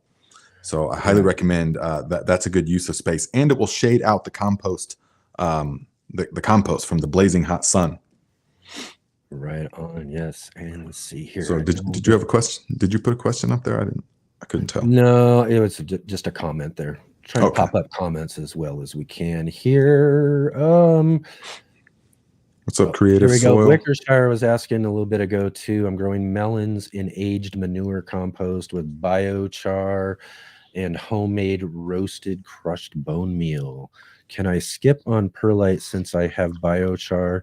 Is this redundant in the system? Yes. You can skip on the biochar. I mean, you can skip on the perlite. Yeah, because the purpose of the perlite is to create air spaces within the soil mixture. And so if you are if it's in the ground and you have like the aged manure and then the biochar and then the crushed bone meal, that's going to be pretty much everything you need. Yeah. Now, if you are putting it, if it's in like a grow bag or something, I would still put in a little bit because you want plenty of aeration. You don't want that stuff to compact down together. But if it's in the ground, no need for that. Yeah. Okay. And let's see here. And Jerry had asked a question. I saw it. He asked about biochar. He said, "Is the type of wood that is required? Does that matter? You want to go with the hardwoods. The hardwood would be the best." Yes, because he's talking about making his own, which I haven't made a video about that yet, but we used to do that in the mountains. It's a very easy process. Very. And yes. What are some of your typical hardwoods you would use? Well, around here, there it was like manzanita and live oak and stuff like that. Here, though, it would be oak, hickory. We've got all the hardwoods: oak, hickory, elm. No more ash, really. But yeah, oak, elm, and hickory are gonna make really good stuff. And instead of being the thick core wood, you want sticks. You want it to be as mostly sticks as possible. Yeah. The way that we did it in the mountains is we took 55-gallon drums. And we put it on the ground, and we stuffed it full of sticks about this size of the hardwood sticks. Stuffed the whole thing full, and then put the lid on and locked it, so it has to be airtight. And then we essentially started a bonfire on top of it. We put all kinds of brush and boards and everything on top of it, and then lit that. It was a huge bonfire. And then the next day we came back, and it's all pretty much turned into charcoal.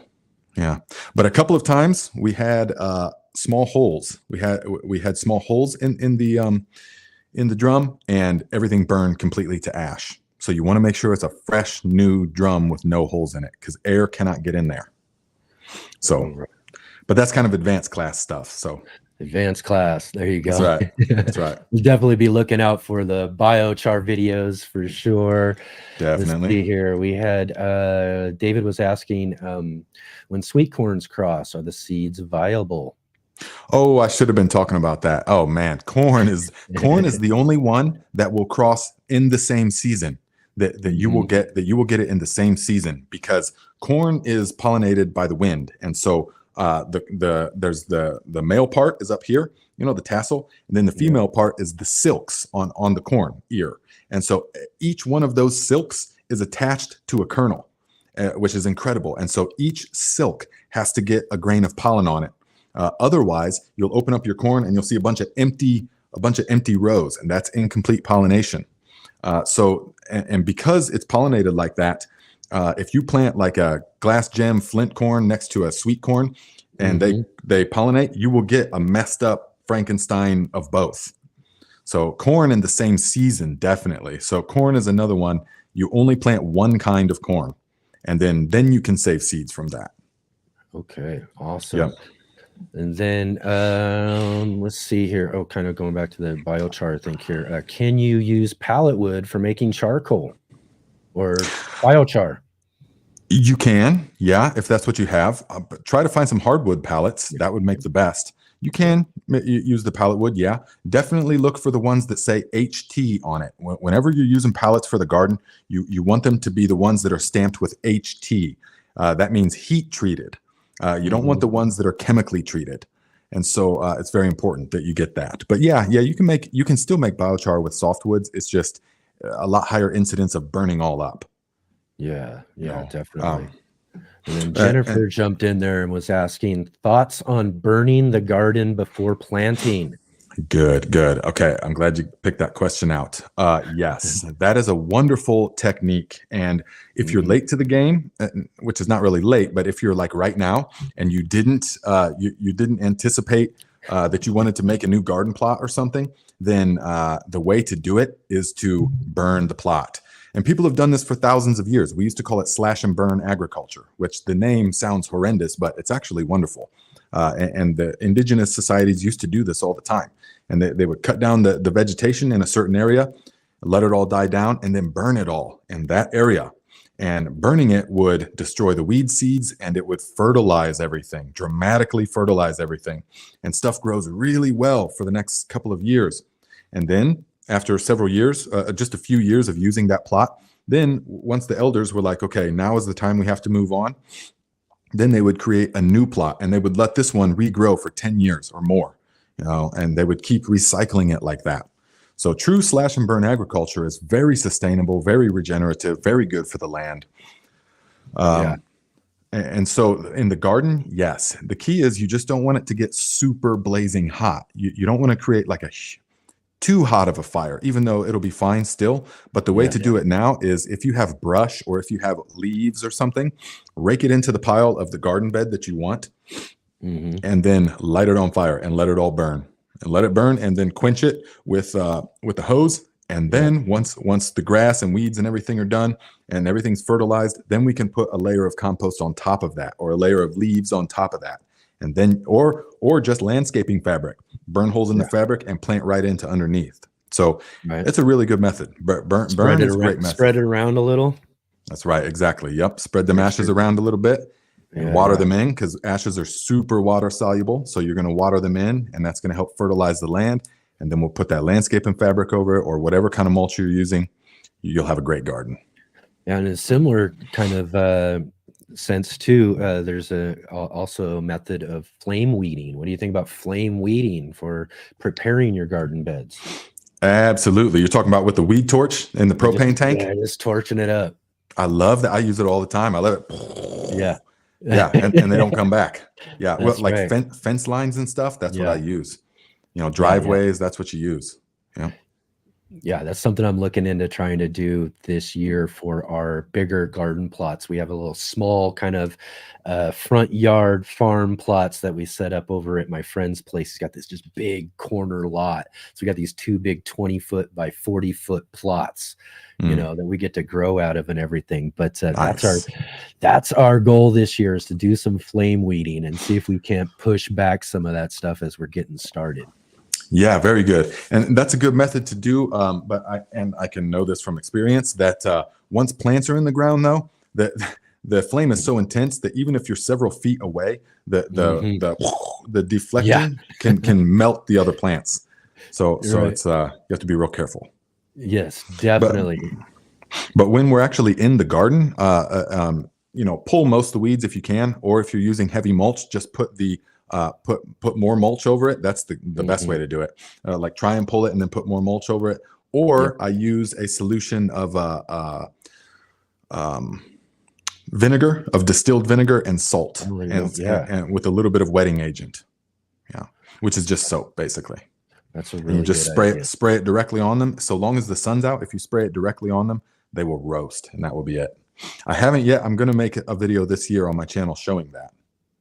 Let's see. There was a question a little while back ago too. I want to get here real quick. Freebird was asking about, when do you plant the little nubs from garlic, summer or fall? I love this question because it's the way this one got me when I was first learning to garden. I was just so new. I didn't know anything. And, as a new gardener, we're just so excited. We learned to grow one thing the year before, and now we want to grow everything this next year.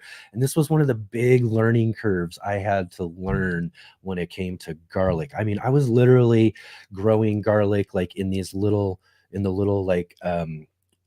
trays, with the little cell packs, the little cells, yes, and putting like little cloves into it. Thinking when I first, this is how bad I had to. This is how much I had to learn about garlic, because this is where I started. But you know what? This is the way it is for a lot of gardeners out there, and this is actually a really simple, easy plant to grow once you know the answer to this question: summer or fall.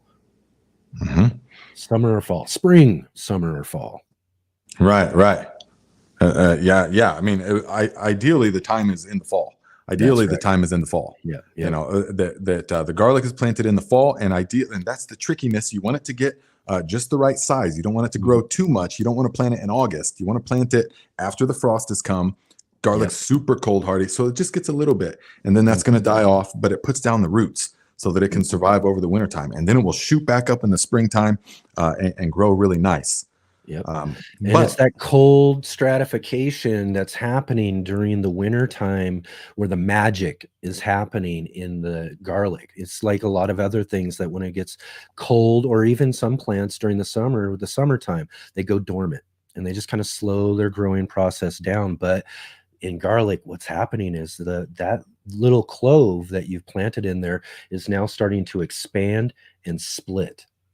So these splits are starting to happen, and that's where you get your new separate cloves that start to happen. So this happens really in that stratification process.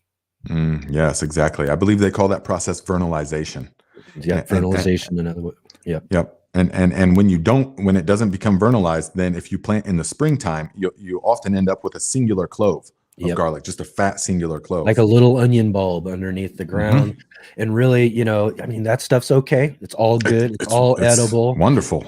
I mean, I chopped up all of my garlic I grew in those first couple of years, and it was really good. It's, garlic greens are really awesome. But yeah, definitely, it's you want to plant those in the fall. Yeah. Okay. And Freebird, she just said, Nate talked about this in his live today. Okay. She's talking about what I was talking about is specifically elephant garlic. When you harvest elephant garlic, there's a lot of little like bulblets on the bottom of the elephant. Yeah, garlic. The bugles. Yeah. Bugles. Yeah. And so if you take those and plant those, and I plant them in the fall. Yeah, I plant them shortly after I've harvested. So I plant them at the normal time of the garlic. Yes. And that's when, because I showed on my live stream a huge singular clove of elephant garlic, because it doesn't split the first year. Yeah. So you plant those in the fall, although give them a try and plant them in the spring now. I mean, if you guys have garlic and you haven't planted it, plant it right now, today, or tomorrow, and you'll still get garlic. Yeah, definitely. That's a good way to go too. And if you get enough of them, or you grow enough garlic or elephant garlic, and you're getting a bunch of these bugles, similar. One of the things I do is I've got another allium variety, another like onion variety too, that kind of produces some bugles as well. I collect those up and I grow those in the wintertime, like as microgreens. Oh, really? Yeah. Wow. Why not? You got a bunch of extra ones and you're not going to plant them or have space ultimately for all of these different seed that you have. Right. Make some microgreens. Yeah, absolutely. Definitely. I'm all about the microgreens. Yes. I recommend to everybody growing the microgreens because it transitions so well into your seed starting setup. And if you're growing microgreens over the winter, then you know that your seed starting setup is on point. Yeah. John is saying my garlic's been up for several weeks. Yes. This is the time of year where you should start seeing that garlic almost anywhere you live right now, starting to just really take off. Yes, I haven't seen John Jude in a long time. Good to see you again, my friend. The garlic being up is not a problem. Mine is coming up right now too. It is a totally atypical year, guys. I mean, the elephant garlic, everything is coming up big time. The daffodils are coming up, the irises are coming up, and they're like 3 weeks to a month early. Oh, I'm telling you. Yeah, I was really surprised. I was having my crocuses popping out of the garden bed in early January. Yeah. I knew we were in for a strange season once I started seeing that happen. Definitely. Most all of our spring flowers are up. Tulips are actually now starting to produce flower bulbs. I've had daffodils and all that sort of stuff popping up all over the place. So yes, definitely an early season. And we did have a really warm winter here in Southern Oregon. How was your winter there in Indiana? Super unbelievably warm, man. And I'm very sensitive to this because I host classes where I take people through sauna and ice bath.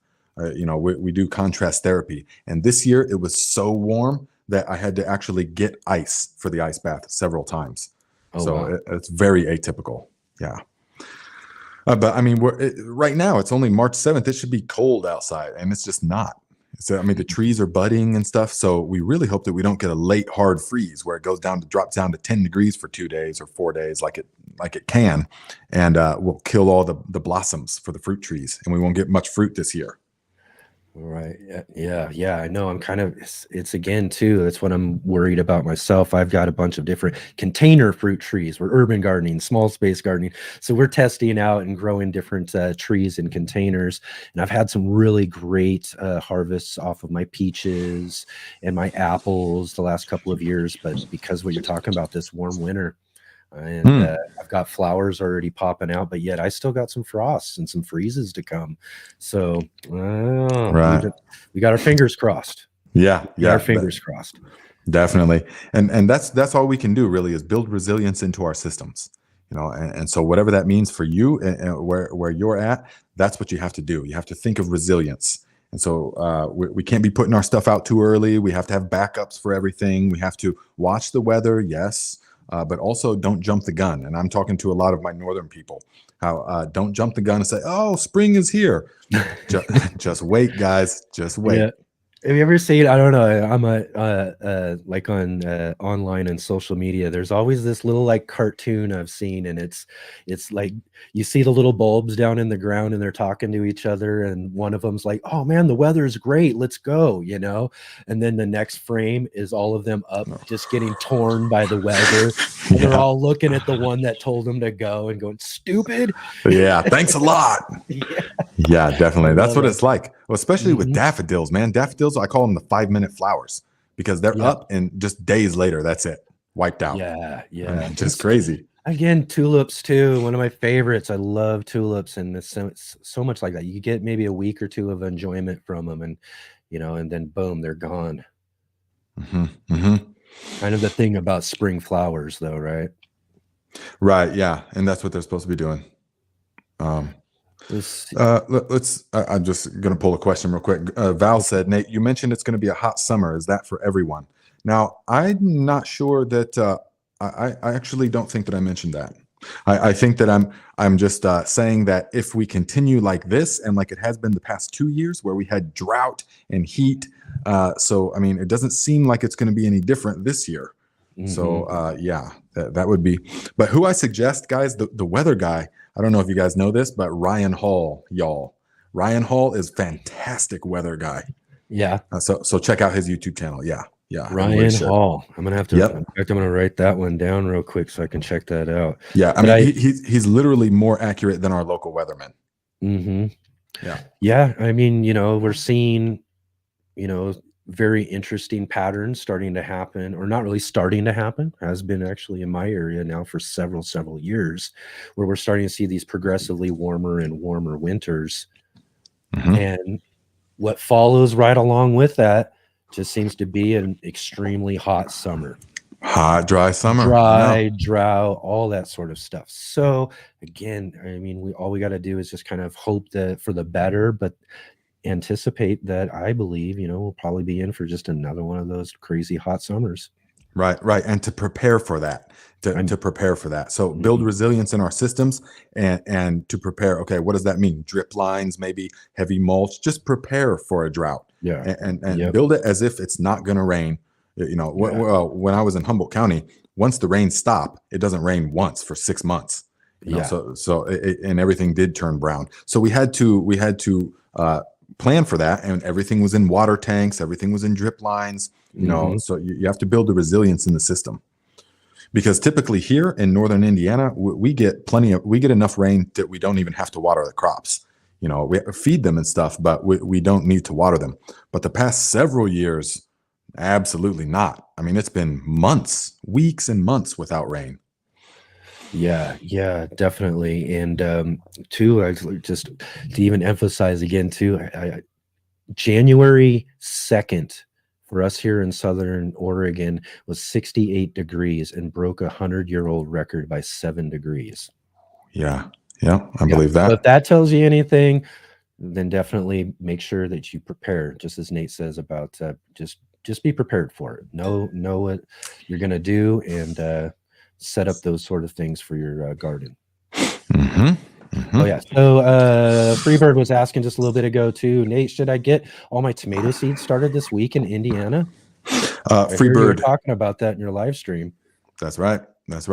Yes, we will be starting the tomato seeds probably tomorrow, today even, and the peppers and stuff like that, because it is going to be in early spring probably.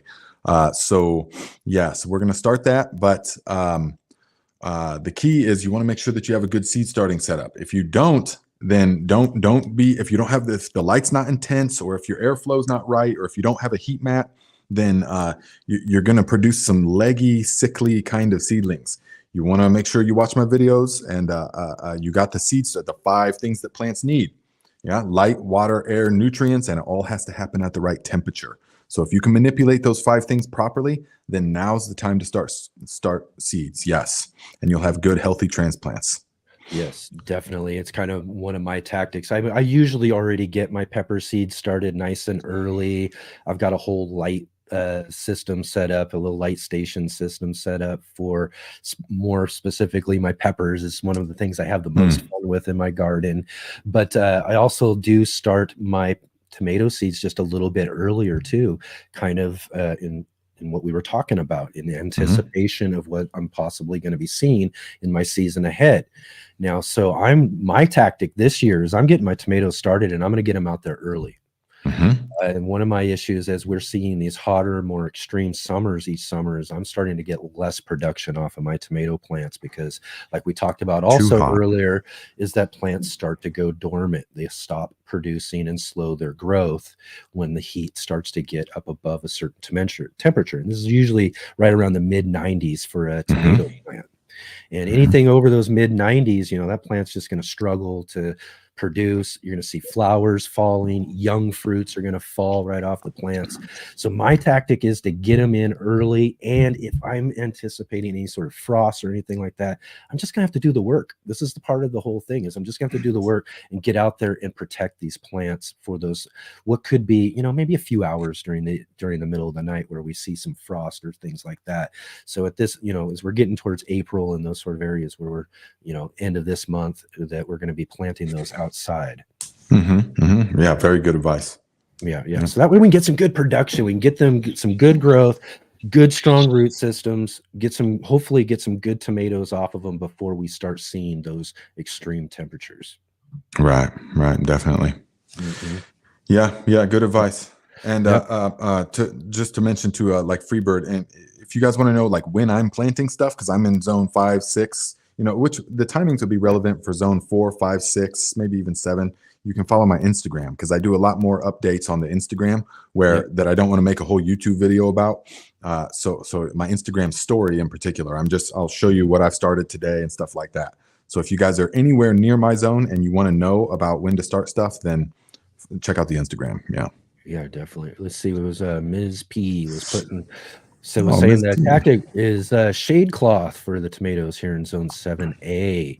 So yeah, definitely I recommend, definitely some shading, shade cloth, or those sort of things as you're getting towards those the height of summer. And we're talking with shade cloth, we're talking about the sun and the UV and these things just beating down on the plants, and you want to kind of shade off some of that sort of stuff.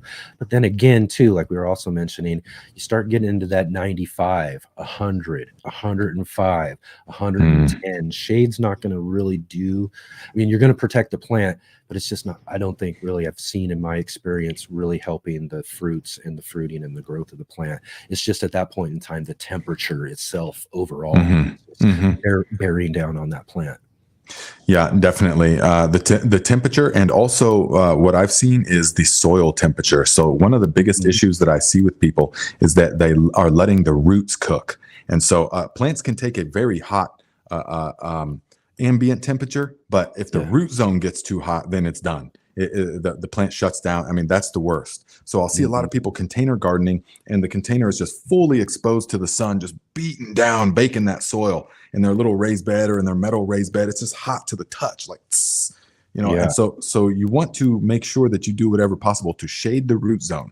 So if the root zone stays cool and shaded, then the plant itself can handle pretty high temperature. So some shade cloth and then mulch and a cool root zone. That's the ticket. There you go. Absolutely. Yep. Yeah. Maybe even, and again too, during the hottest time, in a sense, to kind of cool that root zone down too, is maybe get that watering out down at the base of the plant in the soil too. Get some nice cool water right on those plants during the midday, during the heat, really the hottest part of the day, and kind of just gives a little bit of relief to that, soil zone. Yes. When I was in Northern California and we were growing in greenhouses, I had everything on drip lines. Each greenhouse had a bed that was 20 feet wide by 85 feet long. It was all one bed. And so we ran the drip lines in those beds. And I would have it come on twice a day for a small amount of time. When it was the greenhouses would get to be 120. But that root zone we would keep cool by periodic, sometimes 3 times a day for just a short amount of time to just keep that root zone cool. And everything did great. Yeah, that's really great. Well, man, I'm telling you, still a couple of other things I want to get to here, man. But we've been cruising along on this Yeah. conversation, man. I'm telling you, really great again to have you here with me. You did talk about one thing in your live stream earlier. I did want to touch on because it's something that I'm working on this year. It's kind of my experiment of the year that I got started this last fall. I went and ordered my first batch of worms and started my first worm bins. So I've got worms working for me right off in the other room right now, and they've been working now for good 4 months or so, and I'm about ready to start harvesting my first worm castings. You did mention that you're doing some worm farming and vermicomposting yourself. Well, the thing is that okay, so I toured a commercial worm farm. My buddy Yeah. has like a commercial worm farm, and it's local. And so I'm going to make a video on how they are doing it. And then I asked him questions. Okay, how can the home gardener do it as simply as possible? And so that's going to show us what he feeds them and how he harvests them. And it's so much simpler than a lot of these complex multi-bin systems and all that kind of stuff that I see around. And these guys and the commercial people, they do stuff so that it's the biggest output for the work input. You know what I mean? So that's how we want to mimic those systems. So I'm going to show that in the video. But for me personally, I actually have not created that yet because I farm my worms in place because of the heavy mulch that I have. Okay. I mean, you can reach down into this soil and there's just worms everywhere. There's just so many worms everywhere. And there's holes all in the soil because the mulch, the favorite food of the earthworm is the leaves, deciduous leaves. And so, so. Yeah, definitely. And that I do have that. And that's actually, I've been kind of worm farming. I mentioned in my worm video I did a little while back ago that, and I showed people out in the back alleyway where I've had like this compost kind of just it's just one of those compost bins. You just throw everything in and leave it. I'm not doing anything much, and I'm just leaving it. And this last year or so, what I started doing was taking a lot of the food scraps that I'm now feeding these other worm bins and stuff too, and was starting to put these scraps right into the center of this, and really started attracting all these worms and creating what is like a natural outdoor worm bin, basically. And what I wanted to do, and I didn't want to really, and I do have some that I've collected right from that system, but I've also got these just regular red wiggler worms, which are really like the really good composting worms that you can get. So I have a system of just red wigglers and then some of the outdoor ones going, just trying to experiment with all sorts of different types of growing these worms and collecting the worm castings, as this is my ultimate experiment this year, because I've done lots of different things as far as feeding plants and doing all that. But what we're going to do after we just basically base layer with compost all over all of our beds is the only feeding I'm going to feed my garden this year is just straight worm compost tea. There we go. Very nice.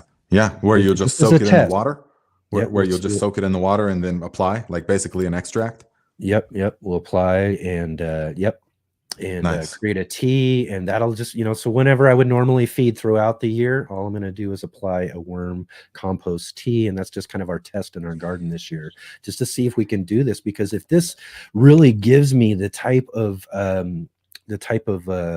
results I'm looking for, or I even expect, because I'm pretty sure it's going to work really well. Oh, it's going to work. Yeah. Is that I've created a system that now is free almost, other than just buying those first worms, setting up the bin. Now I'm harvesting my own worm castings. I'm making my own fertilizer.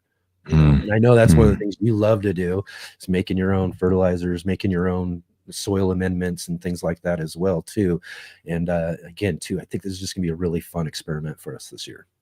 Definitely. Yeah. I can appreciate your enthusiasm for that. Definitely. All right. Well, we're going to have to probably hold off some of the other points and things that we were going to talk about for just a little bit later on, because we have really, really had just a wonderful conversation, and it's gone by just like that. Yeah, that was fast. That's what happens when you get some people together that have passion about what they're doing. So it's wonderful to exchange that energy with you and with the tribe as well.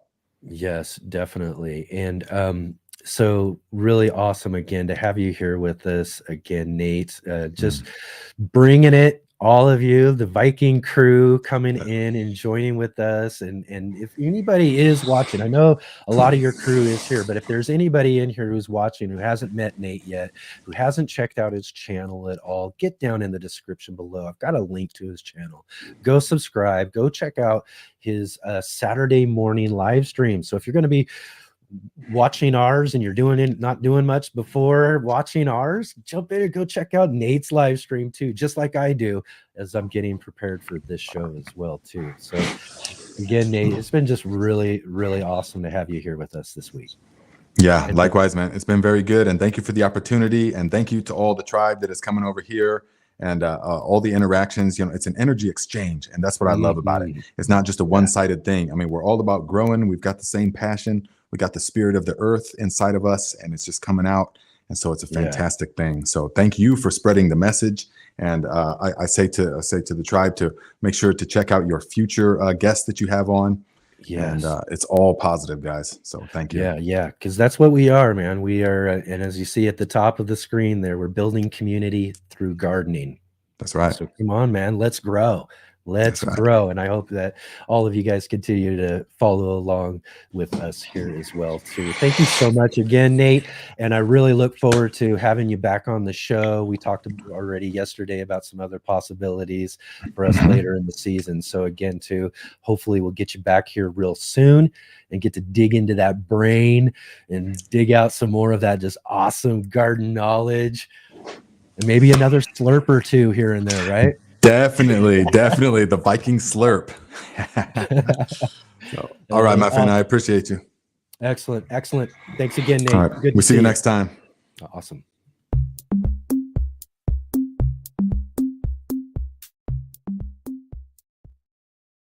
All right. Yes, so awesome to have Nate with us here on the show. I mean, what a great conversation is that. I mean, really, again, like he's saying, it's just something else when you get with other people who share a passion as you do. I mean, we could have sat here all day long and talked about all sorts of stuff. I mean, I've got a list of things here that I wanted to get with him, and I probably only got through about half of it. And a lot of that also is because of all of you who jumped in to join in this conversation, especially all of you from Nate's channel, Garden Like a Viking. I really appreciate you all showing up here and showing some support for Nate here on our show. And I hope that you all come and join with us here later on in the season and next week, actually, for our next show.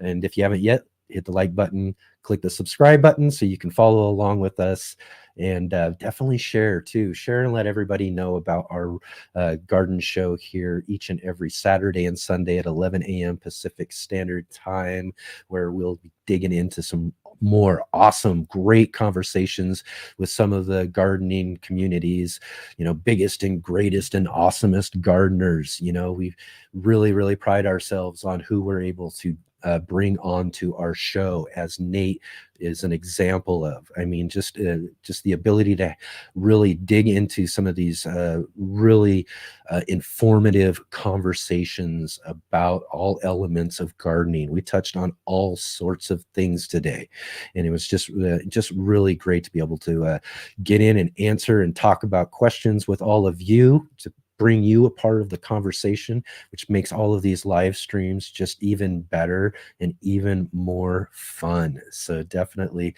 look forward to more of these conversations coming up.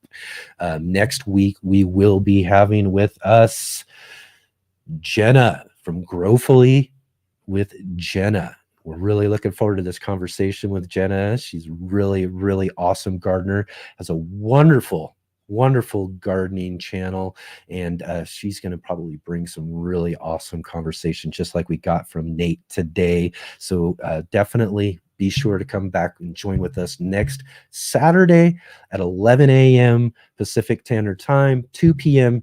Eastern Standard Time for that show as well too. We will be having with us Sow and Tear, who you saw in our comment section today. We'll be talking with her next week and introducing her to all of you and her channel. I got to meet her at the National Heirloom Exposition this last year, so I'm really looking forward to being able to see her again on our show this next week.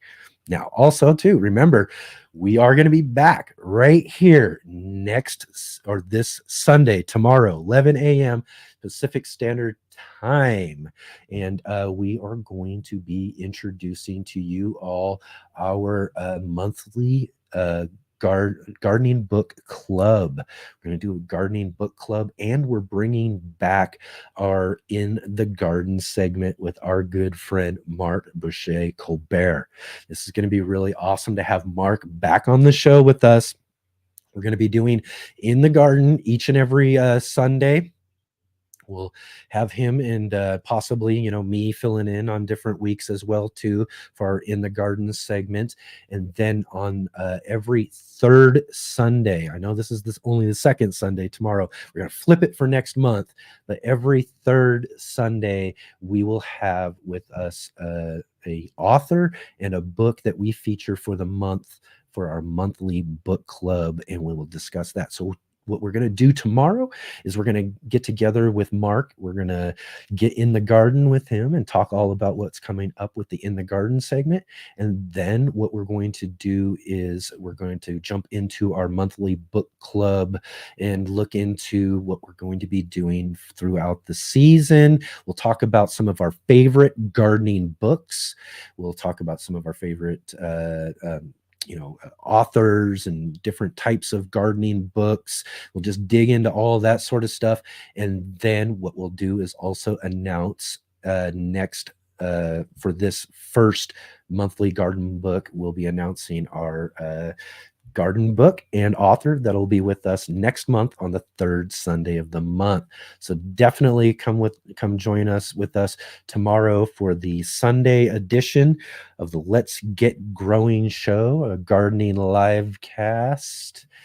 And it's going to be really great. Really, really looking forward to kind of expanding everything into Sunday. As I was mentioning at the beginning of the show, is that we've got so much growing on here. We got so many awesome people who are coming onto the show with us that we had even last year that we needed to expand into another show on Sunday in order to be able to have a lot of these guests back, so we can have some gardening roundtable discussions where we'll discuss like all sorts of things. We'll kind of center them around topics and, just be kind of subjective to that time of year and really get and dig into some of these sort of things, whether it's pests, whether it's, all sorts of stuff, pests, fertilizers, trellising, just think of a gardening subject and we'll try to cover it. And if you do have any ideas, definitely get down below in the comment section and let me know if you have any ideas of what would be some great fun gardening topics that you would like to see us discuss in some of our future gardening roundtables that we'll have on our Sunday show as well, featuring some of our past really awesome guests. And maybe we'll see Nate on one of those future gardening roundtables as well, where we'll tackle one of those really interesting and fun topics in gardening at that time. So definitely come back and join with us here. I also want to mention to you as well, too, that we do have a Facebook gardening group. And I have a link down in the description as well. And this is a great place for you to go and share pictures and maybe even video or questions and thoughts about your gardening. Maybe even ask some questions, because we got some really great gardeners there as well too. This is a really great place for you to be able to show me your gardens. I'm sharing you all of my gardening and those sort of things right here on my channel here, The Urban Gardener. So it'd be really awesome for you to go join with us on the Let's Get Growing Facebook group and share some of your gardening as well too.